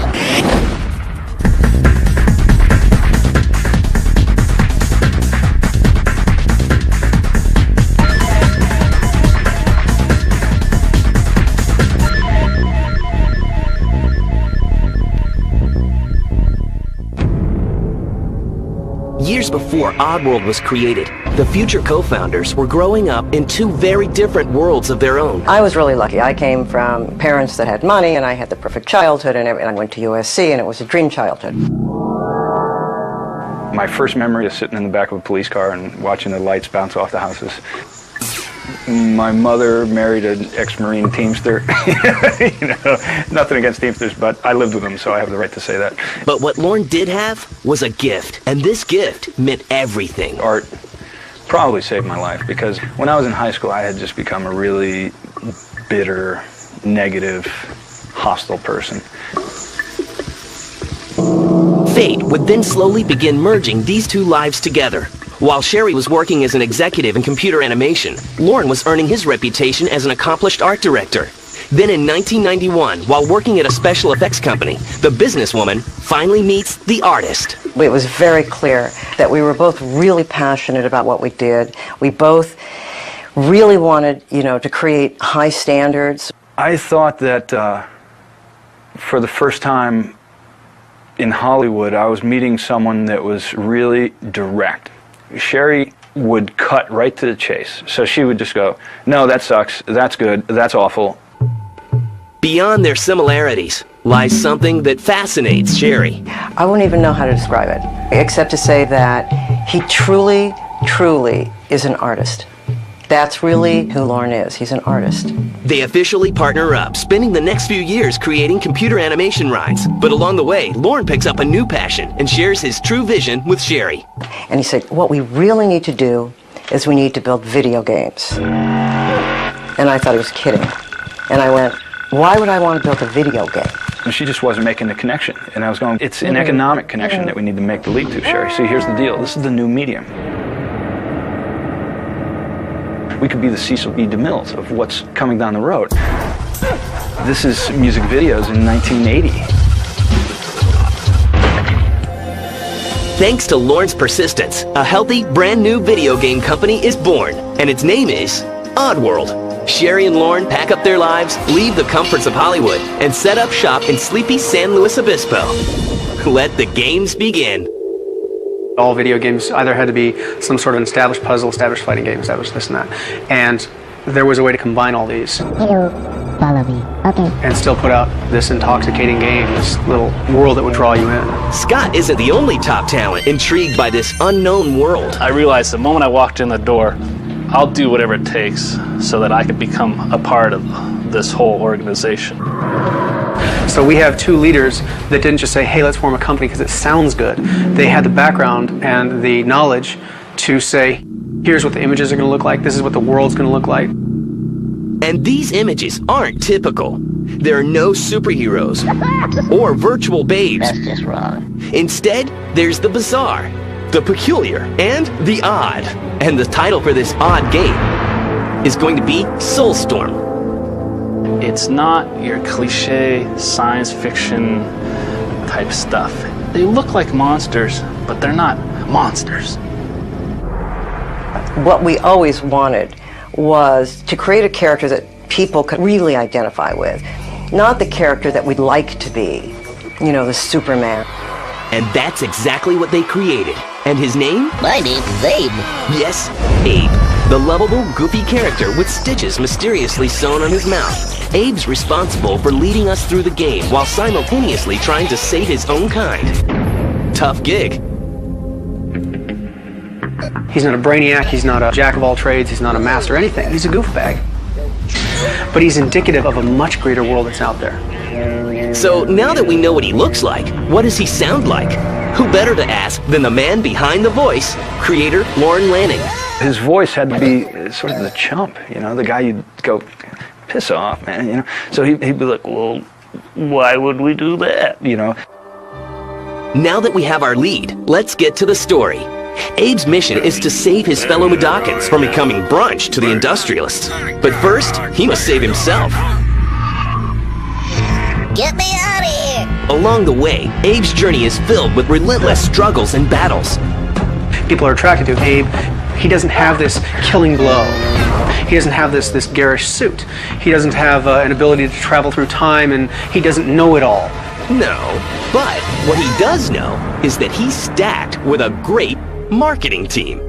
They're responsible for changing the game's title from Soulstorm to Oddworld, Abe's Odyssey. Oddworld's vision explodes onto the screen in the form of visually stunning CGI movies. I look at what our people create, and I just can't believe it. I mean, I'm just as stunned as I could be. You look at the train in Abe's Exodus, that thing looks like it works. When they design something here, it looks like it works. You know, the first time we saw the movie hit the screen and match the game screen exactly. And you go, yes! You've never seen that before. Although Oddworld Abe's Odyssey is essentially an action game, it's built upon many beliefs that inspire Sherry and Lorne, with subtle and delicate messages like environmentalism, mysticism, and anti-commercialism. Nobody wants to be preached to. You get up on a platform and tell people how the world should be, and they'll walk away. My name is Elf. But if you can grab their attention with irony and humor, Can I chat now? then you've grabbed them. Now it's time to preview the game, and industry insiders are totally blown away. But Sherry and Lorne's concerns lie with gaming fans. How will they react to this very odd game? Who would want to play that game? I mean, it takes itself way too seriously. It's far too caught up in current events and the state of the problems with humanity. It's not what the culture that plays games is.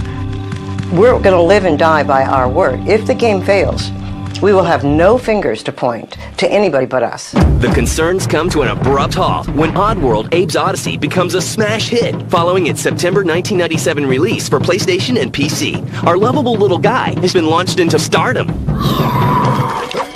Abe's the guy that, in our hearts, we identify with. He's the guy who we think we are.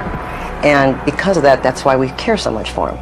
Abe and his fellow inhabitants have beaten the odds and climbed to the top of the video game charts. When we come back, the mystery of the moon, the hamburger no-no, and...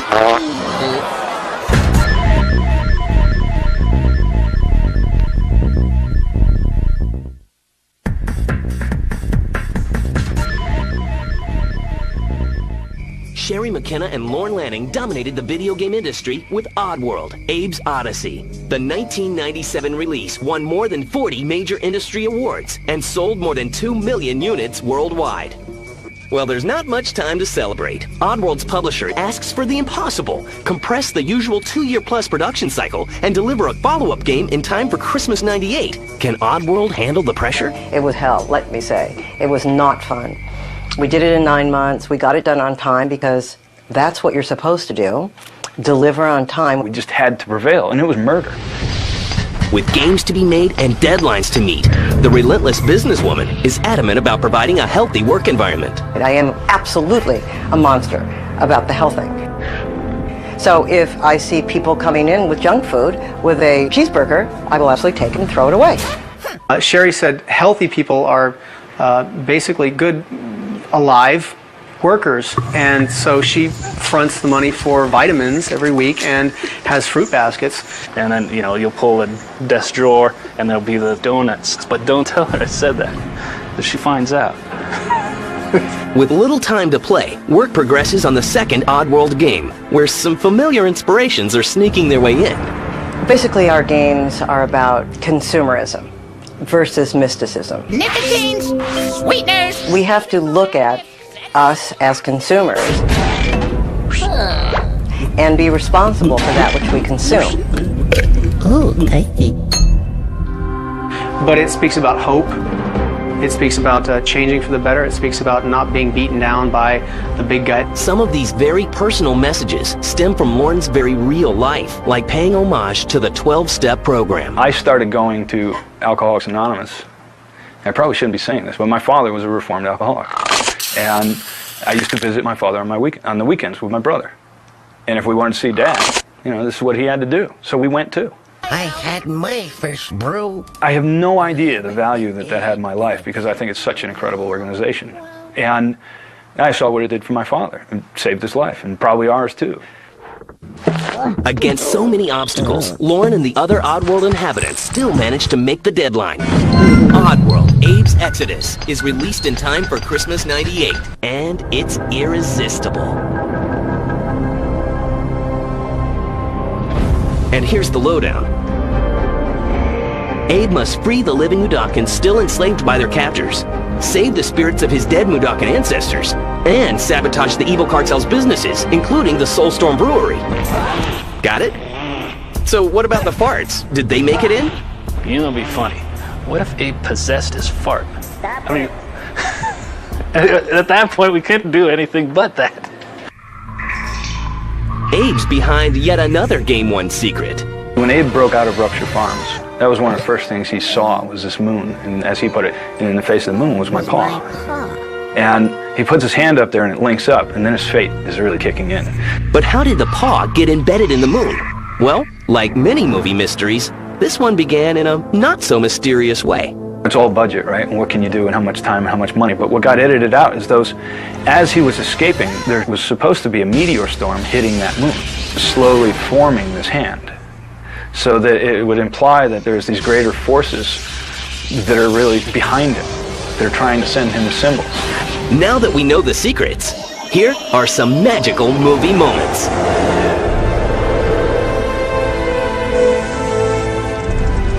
I'm a fan of the movies as well. I mean, I'm just as stunned as I could be. And their enthusiasm proves to be historical, coming to life on screen in more than 22 minutes of mini-movies. In 1999, they compose an animated short film from their movie game footage and submit it for an Academy Award. Would Abe actually get a chance to meet Oscar? And if he did, what in the world would he say? So we decided, why not? Our computer graphics, our movies, our cinematics in our games really are quite cool. And so we decided, let's submit it. Abe doesn't win the Oscar. So he ditches a career in movies and shifts his interest to music, landing himself a lead role in a German dance band's video.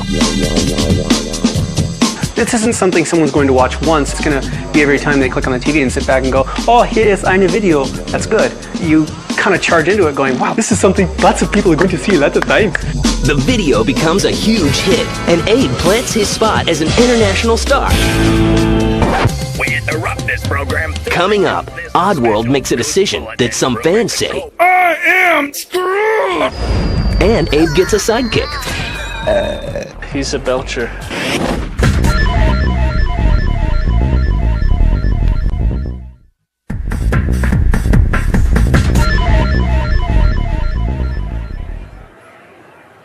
By the year 2000, Oddworld inhabitants produced 2 successful releases that sold more than 4 million units worldwide.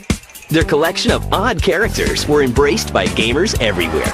We did our games on the PSX for Sony, and they were great. They were really great supporters.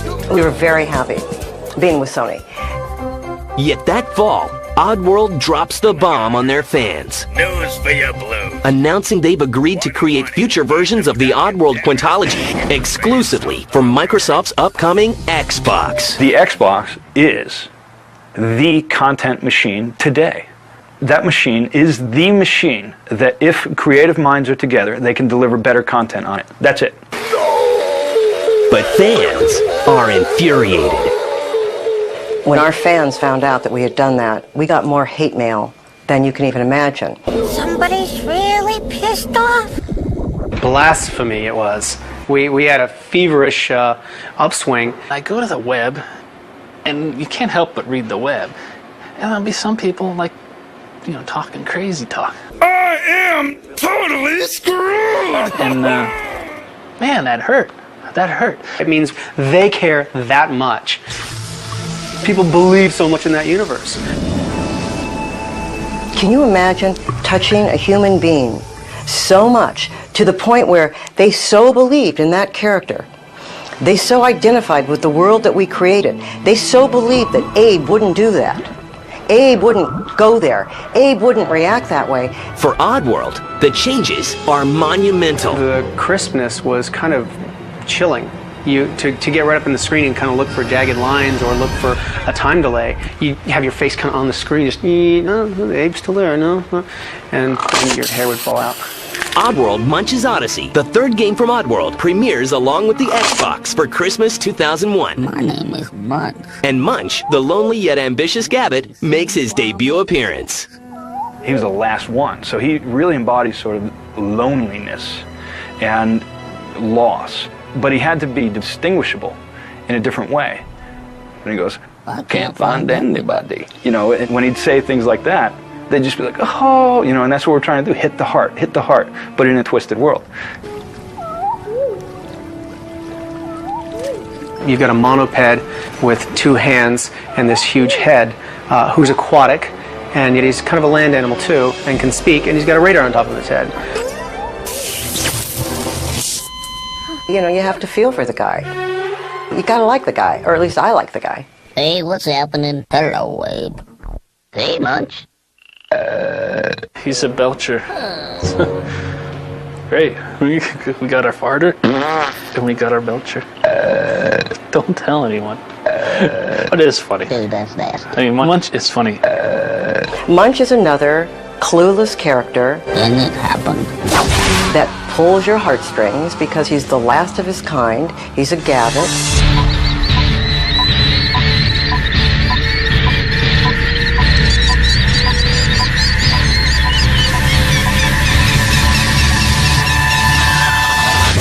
Oddworld tackles yet another taboo issue by allowing Munch to occasionally use a wheelchair as his mode of transportation. Let's take something that we have an association with, and let's change that. Let's look at that association, knock it apart, put Munch in it, and make it a power-up. It's the best way to get around given what he has. Nothing wrong with that.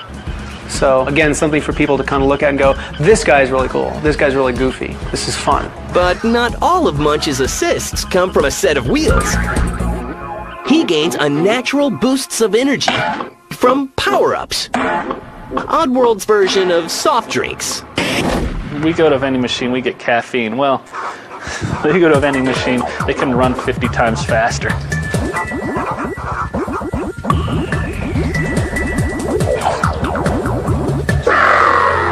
And Lorne takes a well-deserved moment to reflect on the magic of Oddworld. I think when we got shadows to cast directionally, and the way that looked in the lighting, and the way that matched the characters, there were certain points, like when we'd be going through the testing, I'd be going, that looks good, that looks good. Okay, make it great. Blow people away, okay? The game looks great. In spite of the protests, Oddworld fans remain loyal and follow Abe to Xbox, picking up new fans along the way. Oddworld Munch's Odyssey becomes a worldwide hit. With 3 highly successful games, a string of awards, and fans around the globe, what will the Oddworld inhabitants come up with next? We'd like Oddworld to turn into a family event. It'll be like turning on The Simpsons. When you turn The Simpsons on, everyone sits down and watches. That's hilarious. When you turn on Oddworld... Come on, Abe. We're right behind you. Right behind you. Behind you, Abe. Okay. Here goes. It will be a family sitting on the couch and going, "Oh, Mike, did you see that? Whoa, that's too high for me." That's hilarious." That's our future. Guys, that is sweet. A lot of, I think, what has to define Oddworld is creativity. And the day that it's not defining that for the public, I think we've got major issues. We have to see that we're getting stale before our audience does. Naked mud wrestling. No, I'm kidding. I don't know, because every time we see the production art that comes down the pipe, after a while we're like, wow, this is nutty. This is great. How are we going to do this? I have no idea. I need a coffee. And then we actually do it.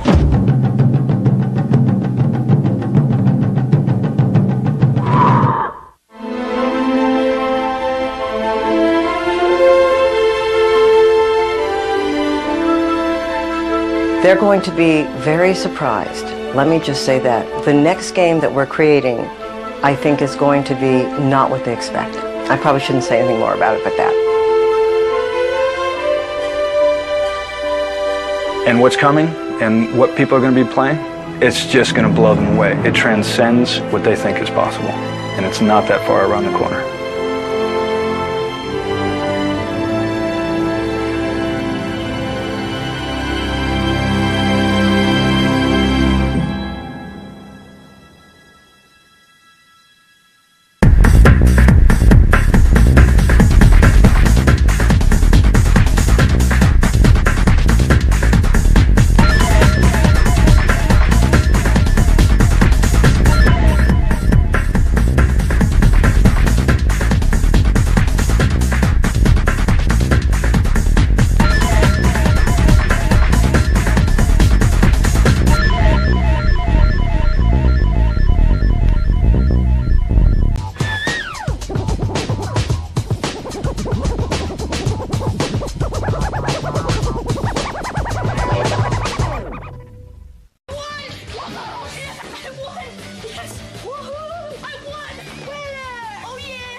McDonald's winning time game, and you can win your favorite food, a PlayStation 2 with 5 gotta-have games, or even yank and bank 100 G's in cash.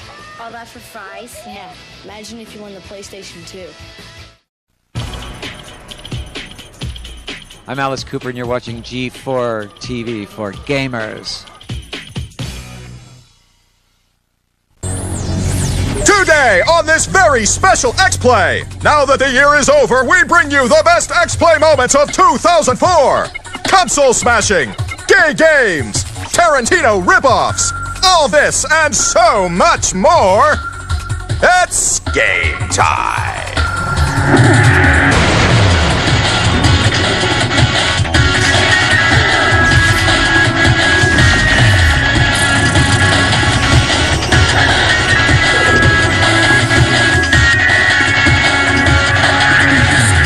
Underwhelming you since 2003, it's Adam Sessler and Morgan Webb.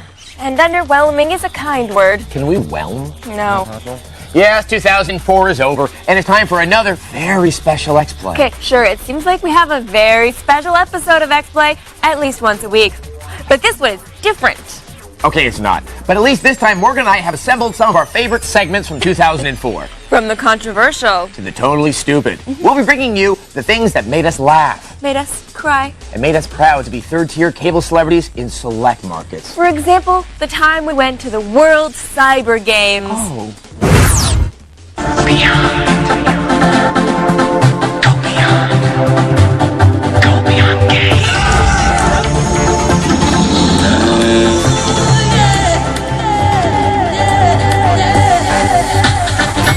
This is the first year the games have been held to the United States. And why not pick the best-looking city that comes with the best-looking damn mayor in the world? San Francisco and Gavin Newsom. Now, was it your plan? Did you look at San Francisco when you came into office and said, hey, all the gamers need to come here and play? Well, 18 months ago we started. We went out to Korea to make the case with our sister city relationship we have in Seoul, make the case for San Francisco to be the first place they go outside of Korea for these World Cyber Games. Now, if there was to be a politically themed game, you know, what would kind of be the angle that you would want it to take? Well, obviously, it'd be a violent game. I think my favorite game when I was in there was Halo. It looked like just a mess, and I enjoyed that one personally the most. Not all the parents agree with me. We're wondering if this could be the inauguration of maybe same-nerd marriages here. Save nerd marriages? Yeah. You know, people talked about what's next. You know, dogs marrying cats, trees marrying fire hydrants. Why not next? Same nerd marriage. All right, hey, I'm for what you're for. The grounds are a virtual Neverland ranch full of activities with demonstrations, Indian fusion bands, and of course, the trapeze. What gaming event wouldn't be complete without the trapeze? Morgan, what are you doing on the trapeze?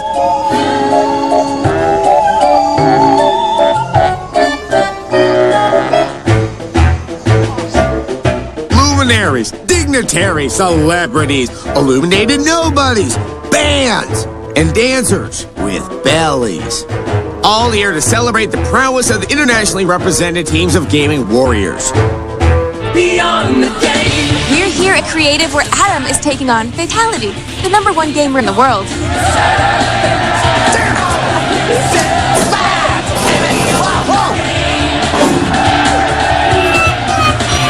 That sucked. Beyond the game.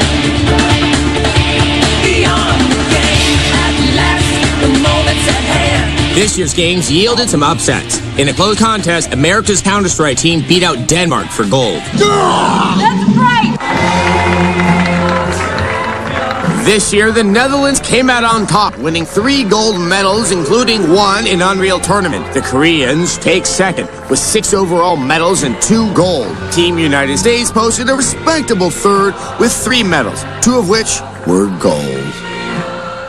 The nationalism, pageantry, and pudgy fingers of international gaming brings people together to convey the ease at which global gripes can be banished. Beyond the game. Beyond the game. Beyond the game. World Cyber Game.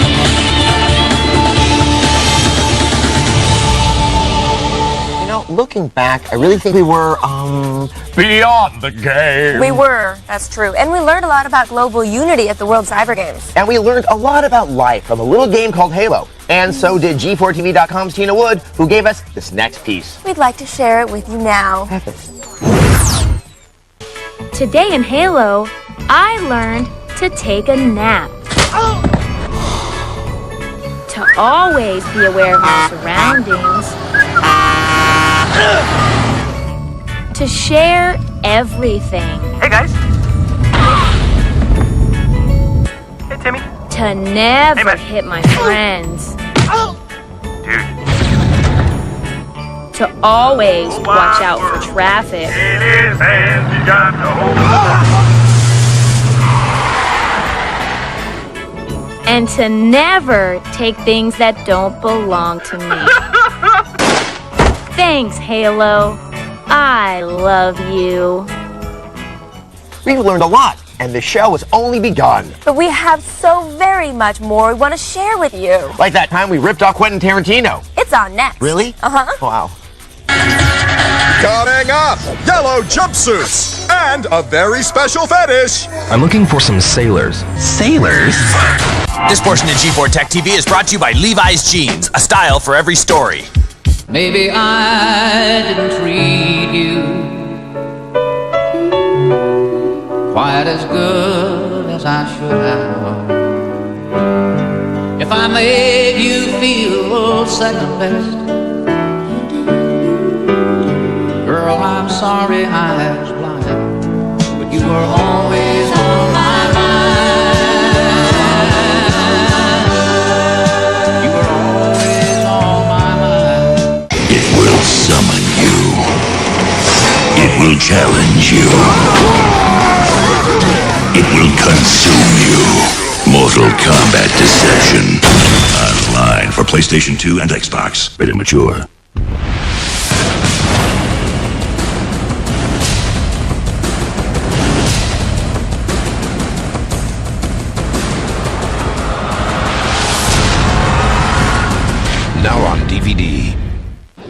boy, the holidays are busy. I can never get everything done. But my brother Chris, he was born ready. Heck, he was walking at 3 months. Me? I prefer the thrill of last-minute shopping.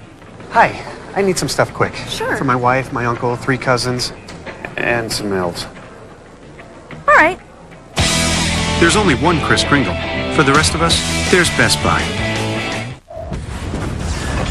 Ms. Pac-Man's back, along with 4 other arcade classics. Just plug it and play it.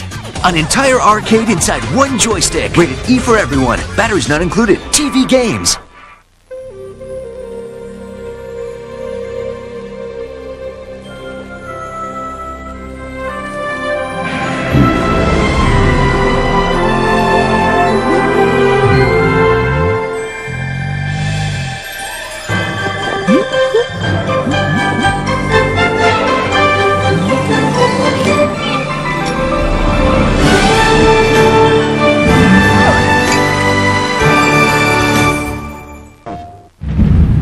Critics agree Metal Gear Solid 3 is a hit.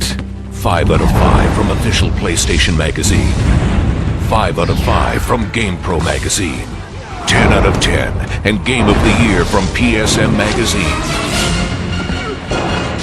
Snake is back. Metal Gear Solid 3 Snake Eater. Rated M for mature. From Konami. Hey, check this out. All new episodes of Lost Exile started in December! Ah! Wow, does it say anything else? News right now! Ask me how! Yeah, just that. Catch all new episodes of Last Exile, starting tonight at midnight, only on Anime Unleashed. Seriously, this is the best we have to offer. It's co-host Adam Sessler and Morgan Webb. Yeah, well, we don't want to be here either. No. No. Where are we? Here. Welcome back to another very special X-Play. Yes, we're showing you some of our favorite things from X-Play's 2004 season. Like that time I had to get a review copy of Way of the Samurai.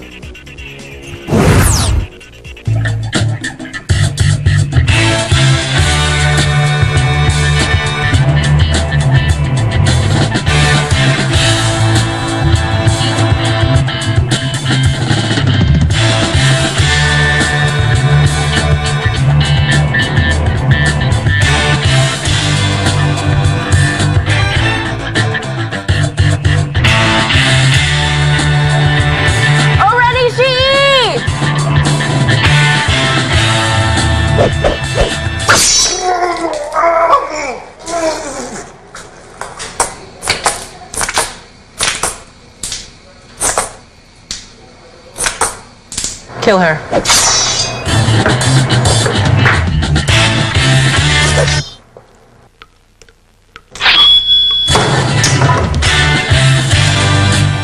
Go.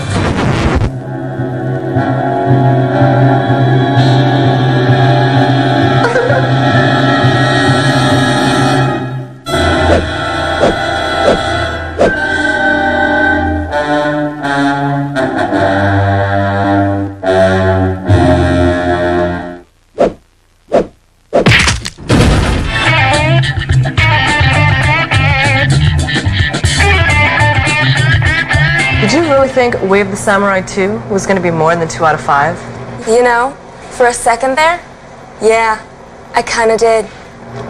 You want it? Nah, I'm going to go play Unreal.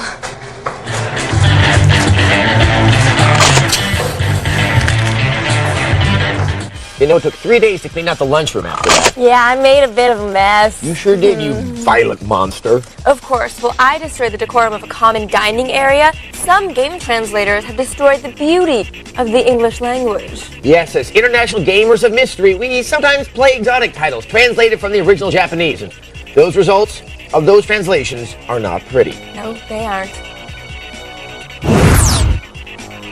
Prepare to be shocked with Shad Grim Gravy.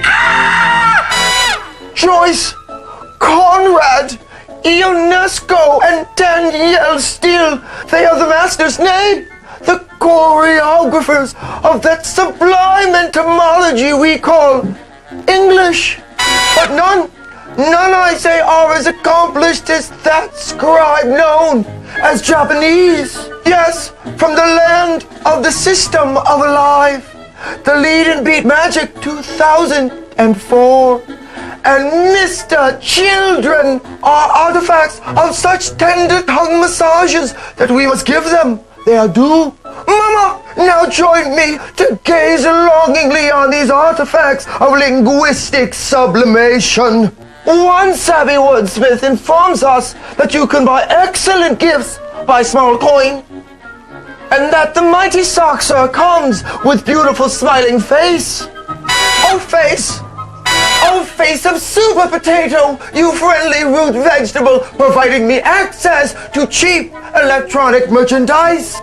Oh, Japanese, you take the time to remind us poor souls that your favorite space, animate, is for your pleasure and dream. Caution! Don't lean on the gate! The gate would fall down when lean on it. It occurs you.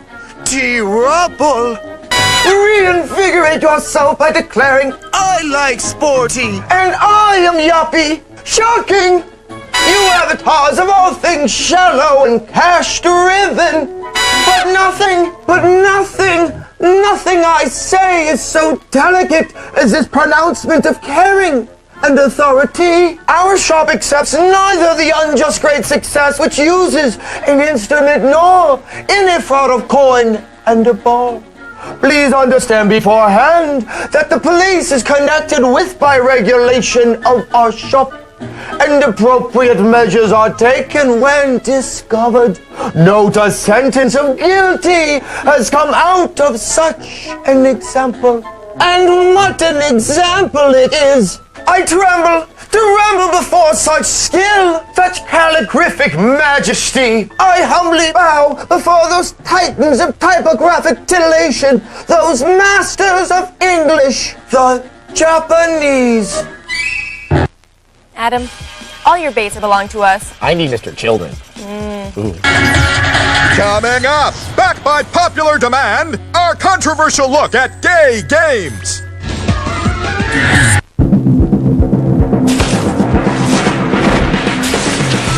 UGO says Spider-Man 2 is a phenomenal experience. IGN loves its dazzling sense of aerial freedom. And Stuff calls it a must-have. Spider-Man 2 the game, rated T for teen. Watch the exclusive Making of the Game feature on the Spider-Man 2 DVD, available now.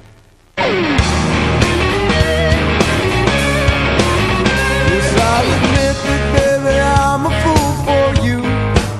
Because you're mine, I walk the line. What good is me? I walk the line. I'm a walker, baby. The family of digital Walkman players from Sony. Whatever you're into, there's a Walkman for you. Sony, like no other. Hey you! Get MCSE, Cisco, or A+ certified, guaranteed, with Smart Certify's fast and easy IT certification courses. You'll earn more money and have more job security once you're IT certified. Listen to this. If it wasn't for Smart Certify, I'd still be working a dead-end tech support job. Let me tell you, there's no better way to pass the IT exams than by using these courses. I've done tons of IT training, but Smart Certify's MCSE course was the best by far. Smart Certify has one-on-one mentoring and a money-back guarantee. I couldn't lose. Now it's easy to advance your career as a certified IT professional. Call 1-877-TRAINING today and mention code IT to take a free course title. Or go online at www.smartcertifieddirect.com. That's toll-free at 1-877-TRAINING or www.smartcertifieddirect.com. Get your free course now. Why did your last diet fail? If you're over 30, overstressed, and overweight, take a look in the mirror. You've got excess body fat around your waist, hips, and belly, right? Well, diet failure is not your fault. The problem is cortisol, a nasty little stress hormone that traps excess fat around the middle. But now there's Relacor. Relacor helps control cortisol and helps us lose stubborn belly fat fast. If you're dieting and still plagued by unsightly belly bulge, even if you're low-carb dieting, there's only one Relicore. Relicore helps you get thinner, look younger, and have energy to burn. Remember, when you're over 30, overstressed, and want to get rid of stubborn belly fat, the answer is Relicore. Call in the next 15 minutes and find out how you can receive a 1-month supply of Relicore absolutely free. Call 1-800-477-1830. That's 1-800-477-1830. Order Relicore now. It's easy. You'll love it. Check out what the 4 Digital Digs Dash grand prize winners grabbed in their $25,000 Circuit City shopping sprees. It all starts on the Screensavers tomorrow at 7 Eastern. Now, with more controversy, it's Adam Sessler and Morgan Webb. Yes, welcome back to this super special X Play. Adam and I picked some of our favorite segments to share with you. See, and also we're lazy. And no look back at all 4 would be complete without a little controversy. That's right. It's time for a serious, journalistic, and adult segment we like to call Gay Games. Here at X-Play, we play a lot of games. And sometimes there are moments that seem a little, well, gay. From the androgynous men of Final Fantasy and their big swords, to the crudely stereotypical tailors of Shadow Heart's Covenant, to Zhang He, the Dynasty Warriors general affectionately referred to by gamers as the gay guy. We have taken the stronghold. To the infamous naked Raiden scene in Metal Gear Solid 2. Games have provided us with numerous moments that can be interpreted as really gay. 1, 2, 3! Sure, we all giggle when characters utter dialogue like this. Oh, I think I got some Rupert on me. Or this. Luke, I know. I'll be happy to hold your lightsaber. Or this. Do you know of any places where sailors hang out? About those sailors, do you ever see sailors around here? I'm looking for some sailors. Sailors? But for the most part, none of these characters are actually gay. Raiden, for all his naked flipping, gets a girl pregnant. The Final Fantasy guys like the ladies, and the wrestlers, they're supposed to be straight. But actual gay characters have been few and far between. The gaming industry's target audience is primarily straight males. I love you. Which explains why the first arguably gay couple to hit American consoles were Hannah and Rain, the hot lesbians in 1999's Fear Effect 2 for the PlayStation 1. I am thinking about bringing the boys. Well, then take my nut for luck. Sure, they're made of giant pixels, and their relationship is mostly shown as a lot of meaningful hand contact. But near the end of the game, it becomes pretty clear that they're a couple. I would rather die in your arms than live forever without you. That's kind of sad.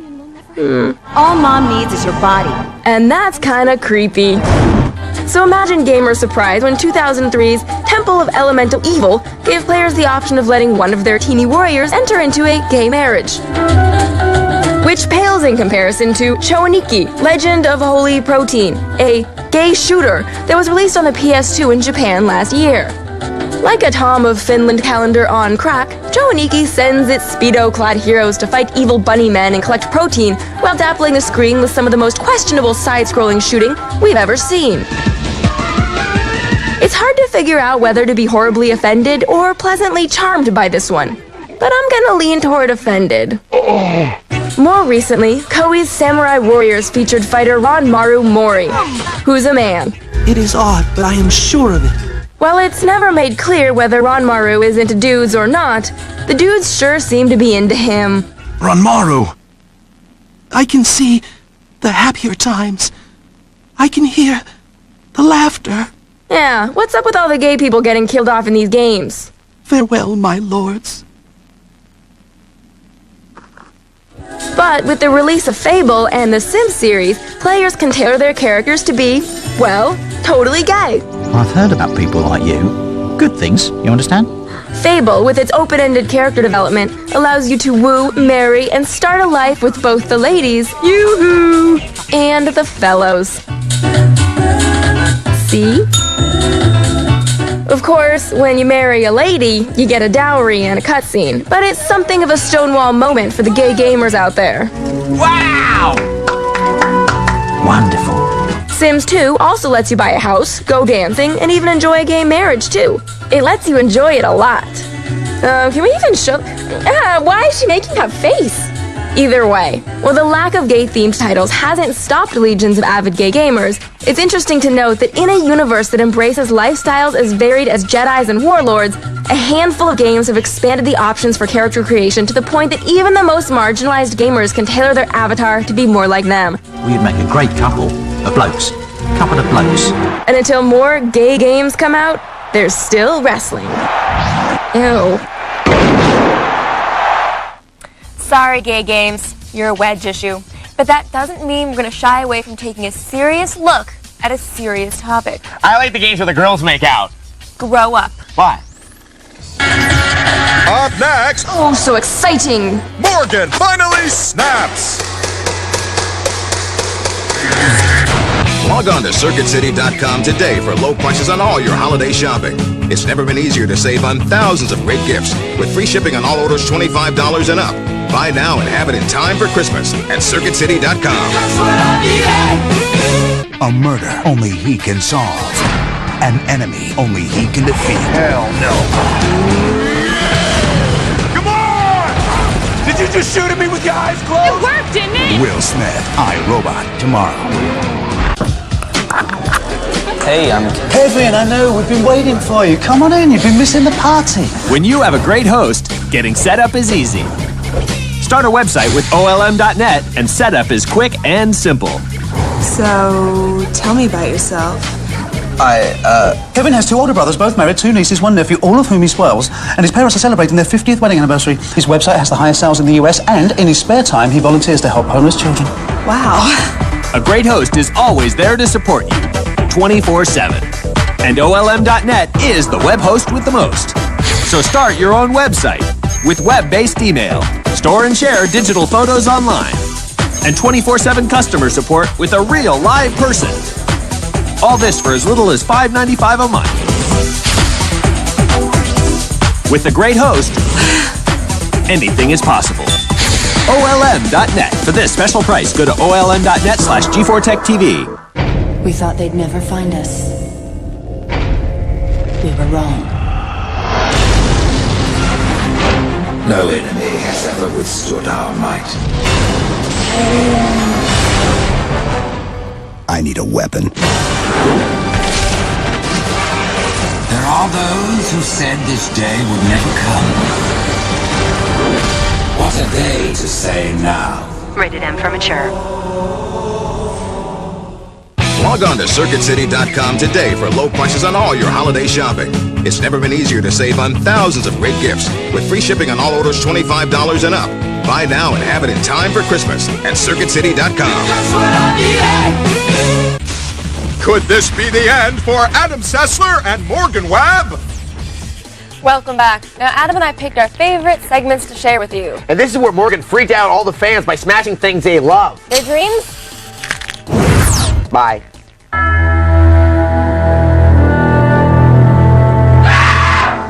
Hello, I am Morgan Van Webb, and welcome to my web of destruction. Yes, today we will be destroying what many of you deem all too precious. We will be violating your sensibilities and your pocketbook by smashing these consoles to pathetic bits. Which one will survive? Wrong?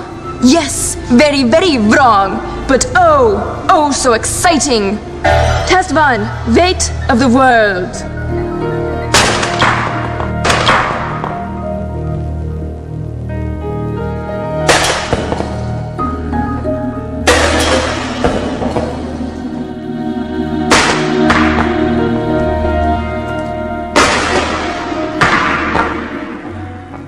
Will the GameCube survive test 1? Let's see.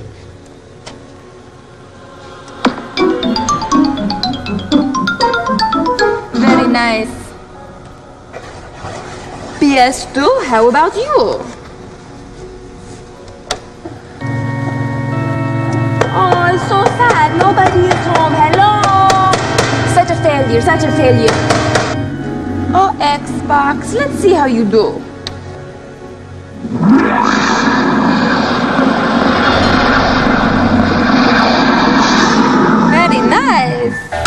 Test 2, the Sledge of Death. I will crush these trinkets with this hammer.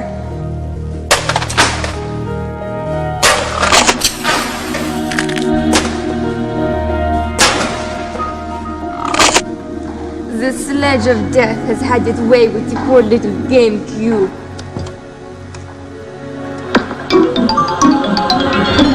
Et voila! Hardly a scratch, but I will prove that beauty is only skin deep.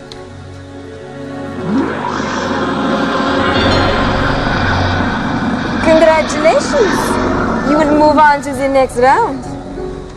Test 3. The Demon Drop.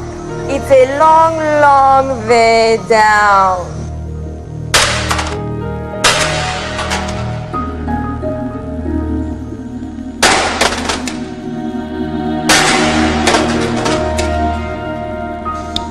Oh, Xbox, there is no way to turn you on.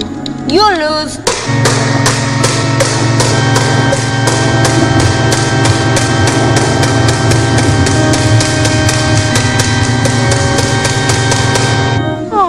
Did somebody have a little tumble?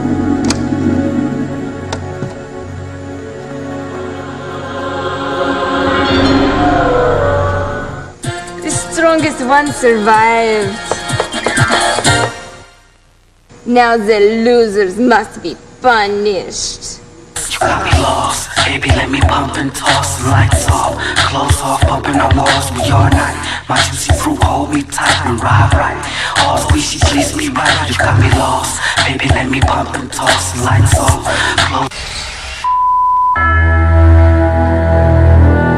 Like my accent? Where was it from? Like Transylgermania, Vania, Teutonic land? Oh. Hi.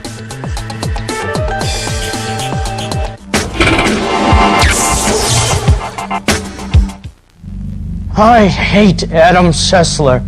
I'd rather suck on a urinal puck than play this game. Why does he get to play video games and review video games on our show about video games? Why does he get to spend every day with Morgan Webb? We've got a preview of the hottest new releases. Yeah! Obsessed with video games? Watch X-Play with Adam Sessler and Morgan Webb. Weeknights at 11. Dun, dun, dun, dun, dun, dun, dun, dun, dun, dun, dun, dun,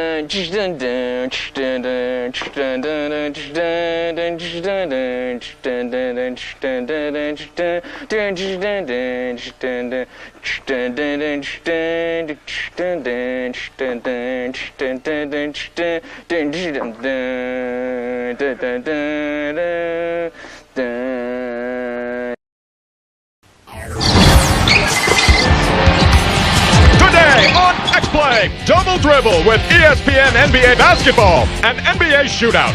Show us what you've got under your hood in Need for Speed Underground. And skate away with Tony Hawk Underground. Look out! It's game time.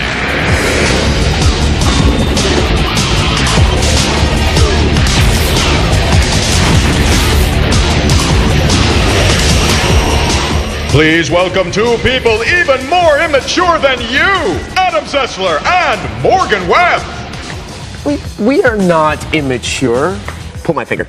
Now, welcome to X-Play. Today's show features not one, but two of the biggest basketball titles coming out this year.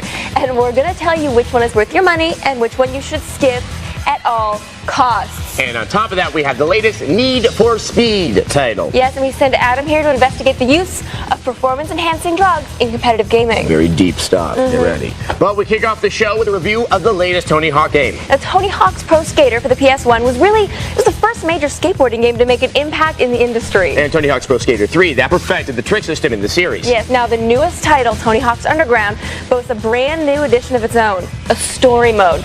You know, and it's surprisingly good. Amazingly enough, here's a review of Tony Hawk's Underground. Like Operation Push, operate the touch black. Blessed is the fruit of thy loom. What do Bon Jovi and Tony Hawk's Underground have in common? They both get started in Jersey. Man. Relax, kid. There are heroes from New Jersey. Here's another depiction of Jersey as a smoking hole in the ground, and another rags to riches story about a kid getting out of there. In fact, the first thing you'll notice about Tony Hawk's Underground is the depth of the plot. Muska, chillin'. Where? Nothing's going right for a future skateboard champion here. He's got a crappy board, he ain't got no money, But I have like $3 to my name. he ain't got no car. And if that's not enough, the world seems to be standing in his way as he progresses through the sinew-searing progress needed to make it to pro skater dudedom. Why you beaming? You want a date or something? Like all epic tales, however, he is aided in his quest by a mystic wise man. I'll send you all the free gear you need for the event, dude. There's even some tear-tugging moments when pro skaters toss you a frickin' bone. Merry Christmas. A new set of wheels you'll find in this game is your feet. You can now hop off your board to fulfill objectives or discover new areas to skate. You've also developed the ability to drive cars this time around. The clunky controls, however, will hardly make it worth your while.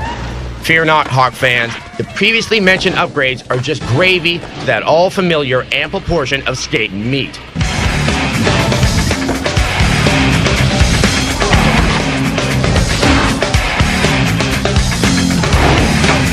This game also seems to support a healthy respect for law and order.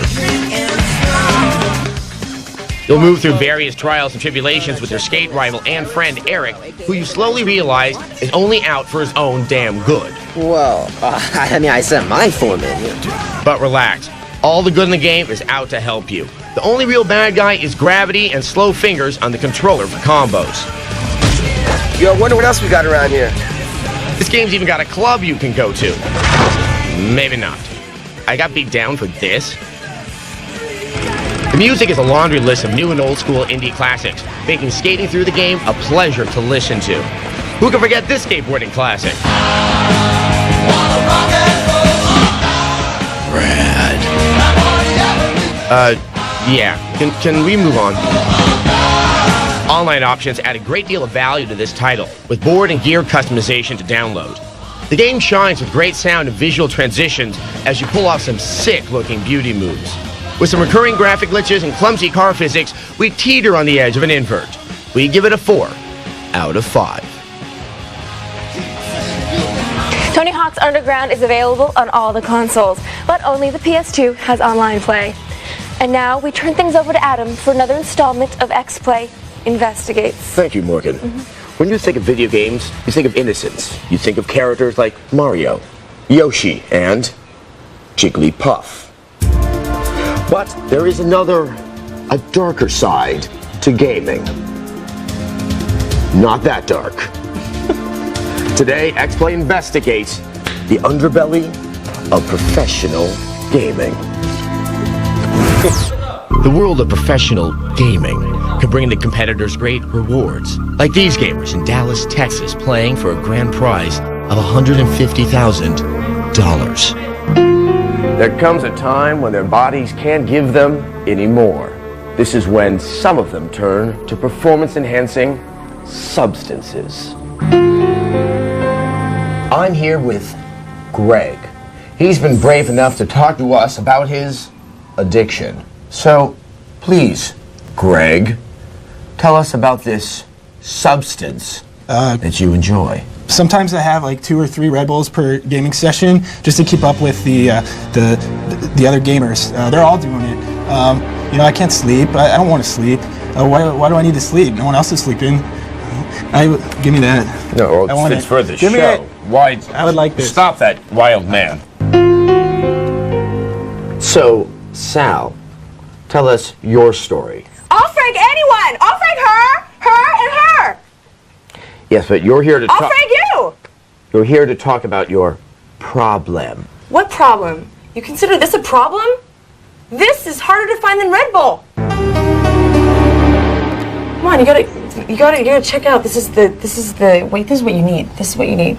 It's got dimples all over it. It massages my hands, you know? Are you listening to me? Huh? While some are proud of their addiction, others are awash with shame. I'm joined here by just such a demoralized shell of a human being. Chris, tell me about your addiction. Well, Adam, I started out getting nauseated playing the games. You know, the motion. It was getting me sick. It was tough looking at all that work just going away. It was humiliating. I mean, you can't be a gamer and not be able to game. But then I found Dramamine, and from then on it was just a spiraling, shameful, spiraling thing. I want to stop, but I do it for the games. Adam, I do it for the games.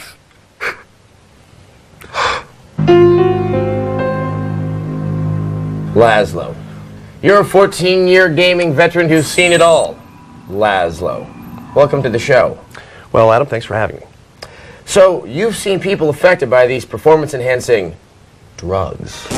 Well, I've seen it 1,000 times, Adam. Burnouts, freakouts, overdoses. That's the sheer loss of potential that really kills me. I mean, these are good gamers, crack gamers, in their prime. Guys with real skills. Sometimes it's just... Look, I'm sorry. Just... Why? Why does it have to...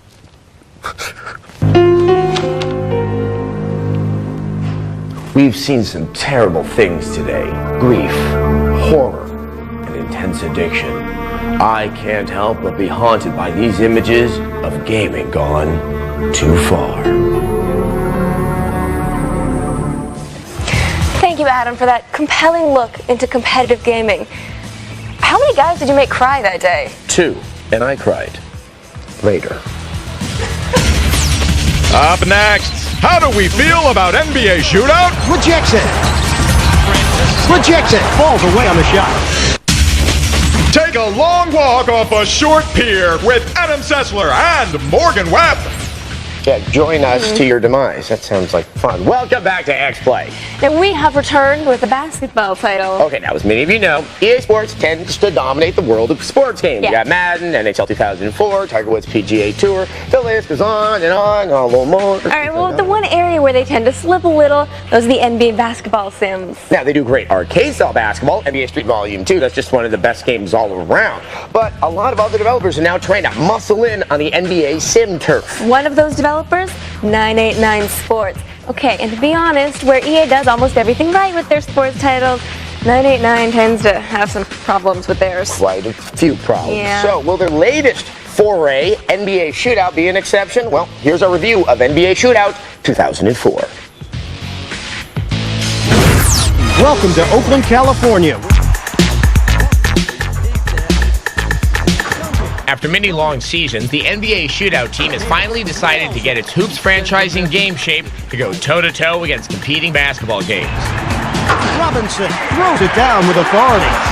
So, does NBA Shootout 2004 measure up to the rest of this year's batch? Dampier rejects it. Well, close, but not quite. But what do you think? As expected, Shootout sports the usual season, career, and exhibition modes. Players will also have access to 989's deep online component that allows for tournament and league play. We, as always, especially like the ability to create a new player. Ooh, Purple Alfro. Captain Stretchman or Dennis Rodman on crack. The game gives you the opportunity to get dunked on by the NBA's 50 all-time greatest players. Chamberlain, Bird, Magic, and of course, basketball's #1 favorite, Great Nate Archibald. Yes, it looks like our friend Mike had other obligations this year, but who needs that old wizard when you can unlock David Robinson out of retirement and show the youngsters what it's all about? There you go, David. Davis sets the solid pick. Williams nails it. Shootout is probably the most accessible of the basketball games for the PlayStation 2. This is a blessing for some, but it also exposes its gameplay issues. For instance, it's far too easy to steal the ball. Rejects it. While the defensive artificial intelligence is quick to close gaps, it triple teams ball handlers without attempting a steal or a foul. These guys obviously have never played street ball. For the first time, Shootout actually looks like it was made specifically for the pixel-pushing prowess of the PlayStation 2 and not as a decent-looking PS1 game. Nails it. Most of the faces are recognizable, and there's more detail in the player bodies. Don't get too excited there, big guy. Williams. Davis nails it. Visually, NBA Shootout shows it has some game, This is it. but not enough. The animation, while marginally passable, is a bit off in spots. While it doesn't interfere with the gameplay, there's no doubt the general flow of the game just doesn't seem as fluid as the competition. Davis falls away on the shot. Announcing is handled by Nets radio guy Ian Eagle. Abdul Rahim, the shot's away. Off target. And NBA legend Bill Walton. Shaking, baking, elevating. He went to the penthouse, everybody else got off on the second floor. Yeah, we recommend disabling the speech. On a positive note, the squeaks of the shoes sound pretty realistic, don't they? Okay, I know I'm grasping at straws here. When the final whistle is blown, NBA Shootout 2004 proves to be the best in the series' history. Of course, that's not saying much. No good. X-Play gives it a 2 out of 5. Big offensive board.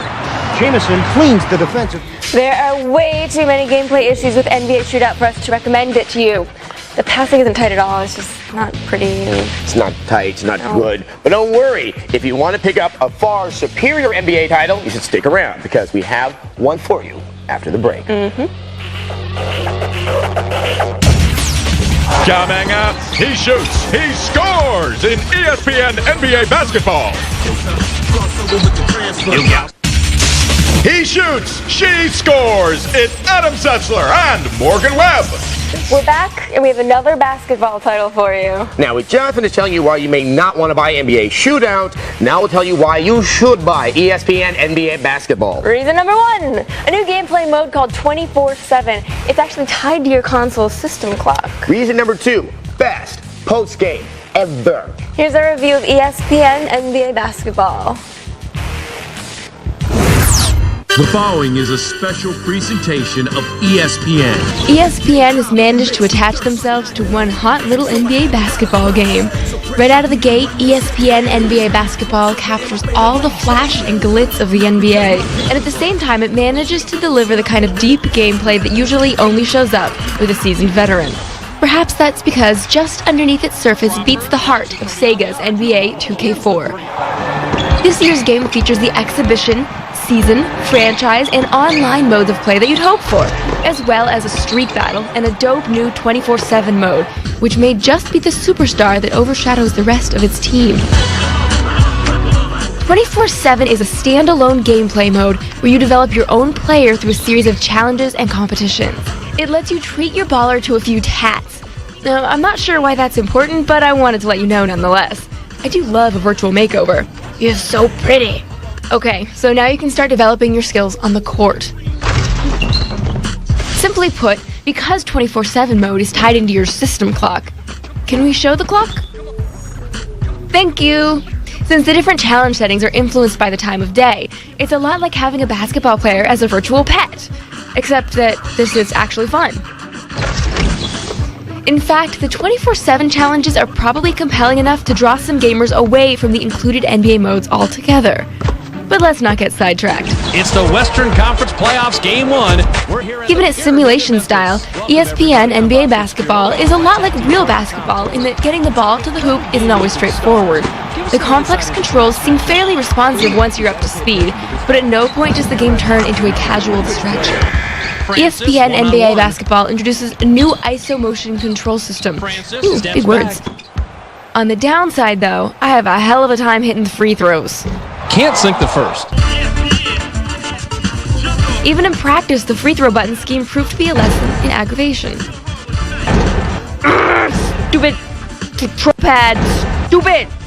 Aside from the potential fatigue and repetitive stress injury, this game might just earn the distinction as having the most unnecessarily difficult free throw system ever. Anyway, even with its flaws, ESPN NBA Basketball offers a lot of bang for the buck. All combined, it adds up to a very good game. Due to its largely breakout star, the 24/7 mode, we're giving ESPN NBA Basketball a dunking 4 out of 5. The 24/7 mode is kind of like having your own little basketball playing Tamagotchi. They were so cute. Yeah, those are the cutest basketball players ever. If you'd like to read our in-depth review of ESPN NBA Basketball, NBA Shootout, or any of the other games you've seen on today's show, check out our website. That's techtv.com/xplay. And we'll be back with a need. A need for what? A need for speed. Ooh, I should have known that. Yeah.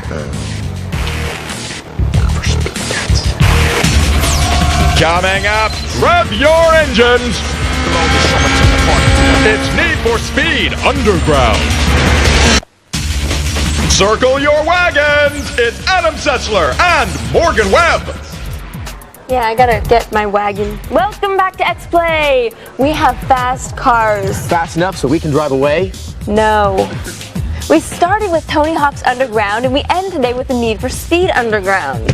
Now, the original Need for Speed game came out on the PC in 1995, and since then, EA has churned out several additions to the series. While the game still boasts time trials and the ability to customize your ride, the new installment also adds drift racing to the mix. Here's our preview of Need for Speed Underground. The Need for Speed franchise has been around for a while. They've always been fast, but the upcoming Need for Speed Underground is going to be rather furious, too. Clearly inspired, the upcoming game is borrowing a little from the Fast and the Furious sequel. I'm sure of it. Not only will you be racing against a bevy of hot imports, but the races are all set illegally, and you're not going to get very far until you learn how to master the nitrous. Houston, we have liftoff. While the Need for Speed Underground saga plays out in a sprawling urban landscape, the city itself will resemble no real metropolis in particular. Oh, hang on. Isn't that the old, No, never mind. Another thing you can count on is that you won't be getting up early for any of the races. Since the circuits are illegal, all of the driving in Need for Speed Underground is done in the wee hours of the morning. That means headlights only, and a conspicuous absence of police cruisers.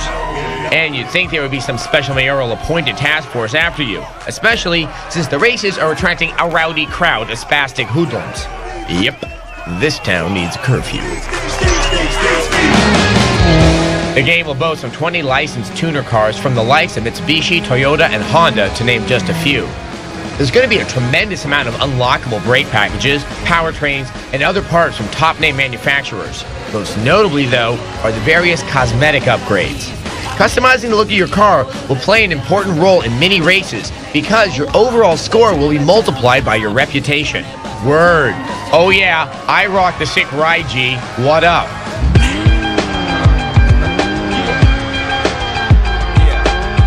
The meat and potatoes racing will be the circuit courses. Additionally, you can find yourself competing in what's called a drift race. That's right, it's a virtual sideshow. Now, there are some drag races available too, but remember, these are street races, so crosstown traffic can be a worry. Yep, hope they're insured.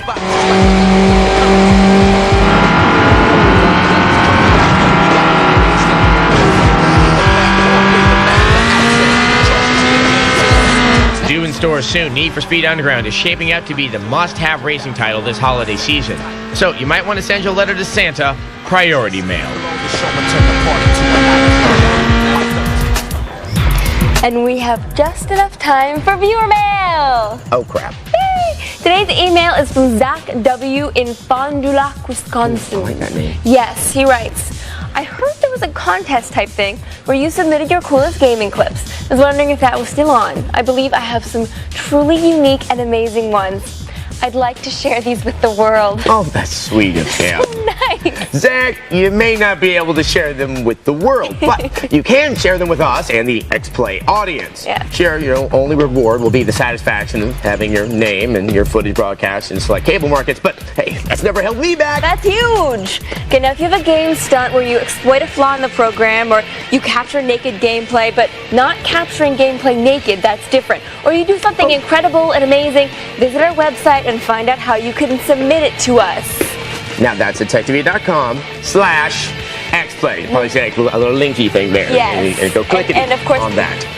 You know, just beating the game does not count. No, it doesn't. So it's good to do. Good night.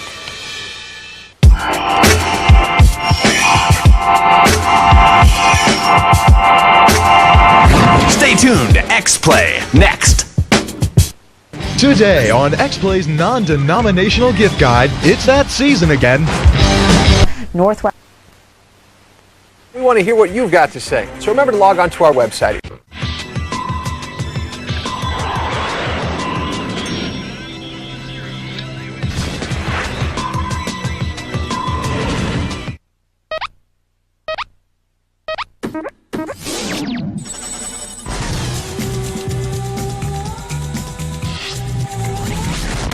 G4ia, the award show for gamers, is starting soon.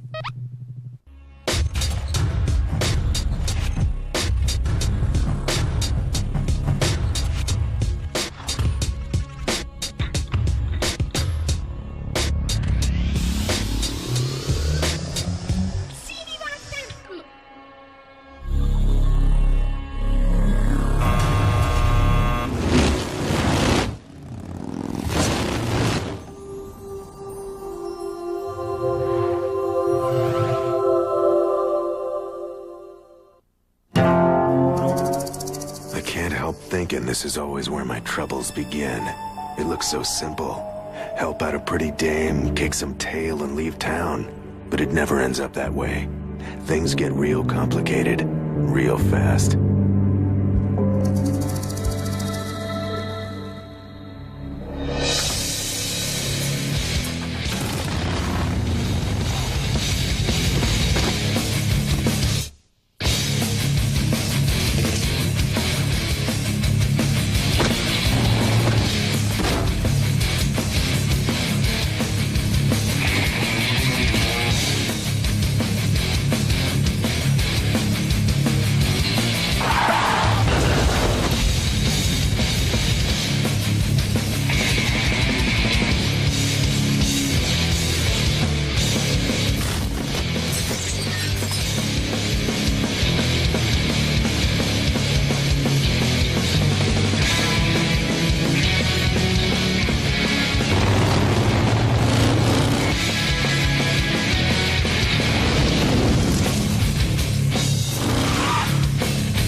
Around every corner,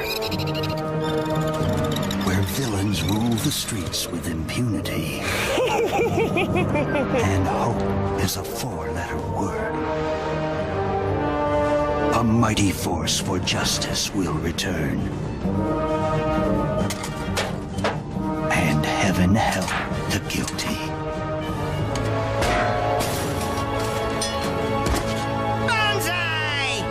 You crack me up, little buddy.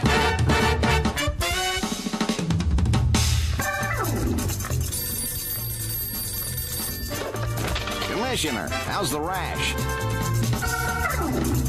Why won't you just die? This is so degrading. Shut up and dance.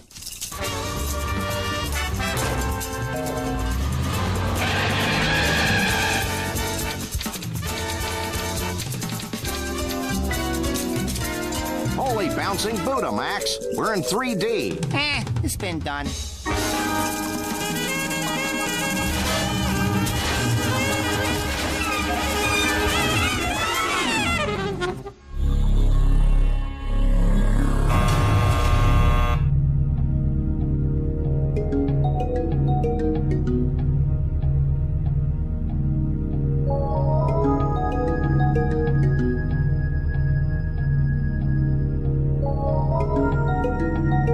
Get ready to question your beliefs. This fall, a third-person action RPG will test your morals and ethics, force you to examine your loyalties, and ultimately determine who you will work for. Black 9. Welcome to 2080. From the Universal News Center on DX34, this is UNN. Hello, on this 14th day of May 2080, I'm Kelly Harris, and here's what's happening.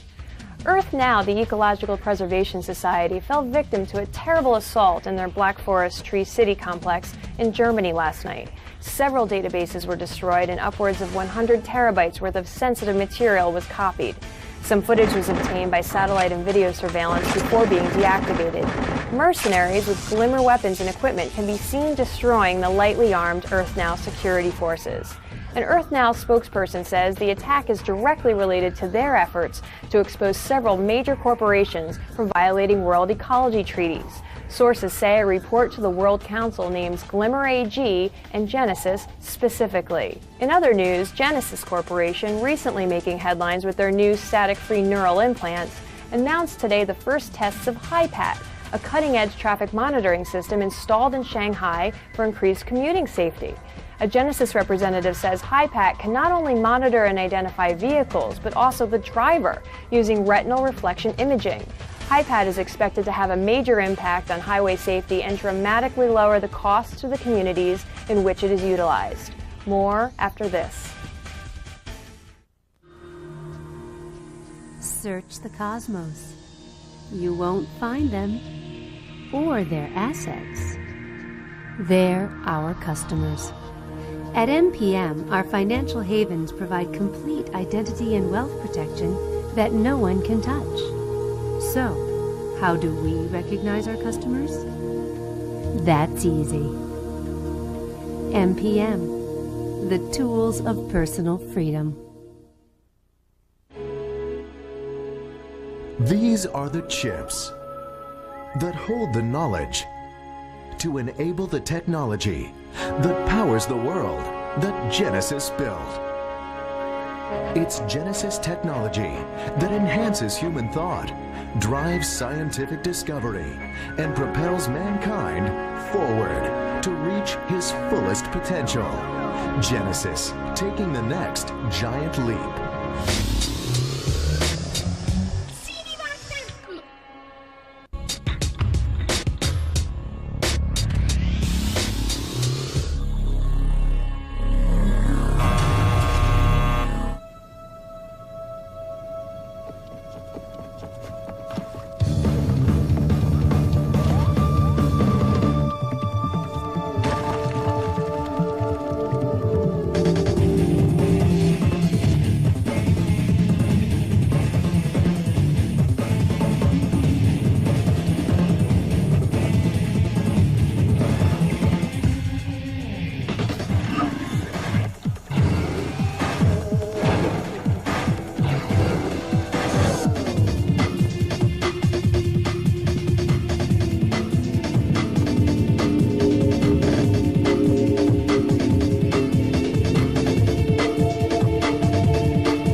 this world, this daydream.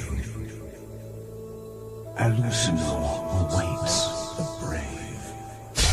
Let virtue be your guide.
What we're going to be showing is BC. It's game in development. It is, just to briefly tell you what BC is, the idea originally was to have a really simple platform-like game, but set in this amazing, incredible simulated world. And this world is a prehistoric world. There is every sort of dinosaur that you can possibly imagine. It's an incredibly brutal world. There is blood, there's gore, there's everything you could possibly imagine.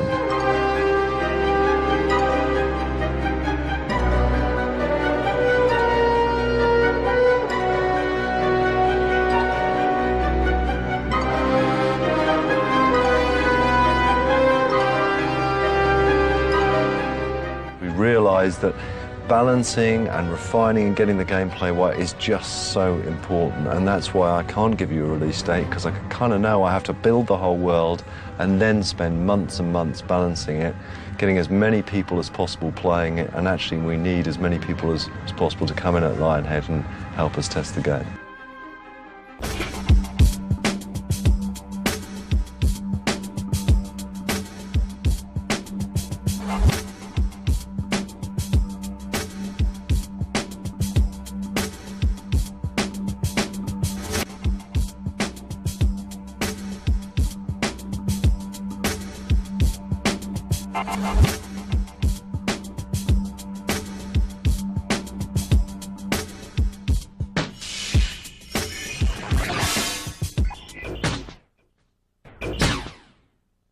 X-Play, the most brutally honest video game reviews on TV, weeknights at 11 p.m.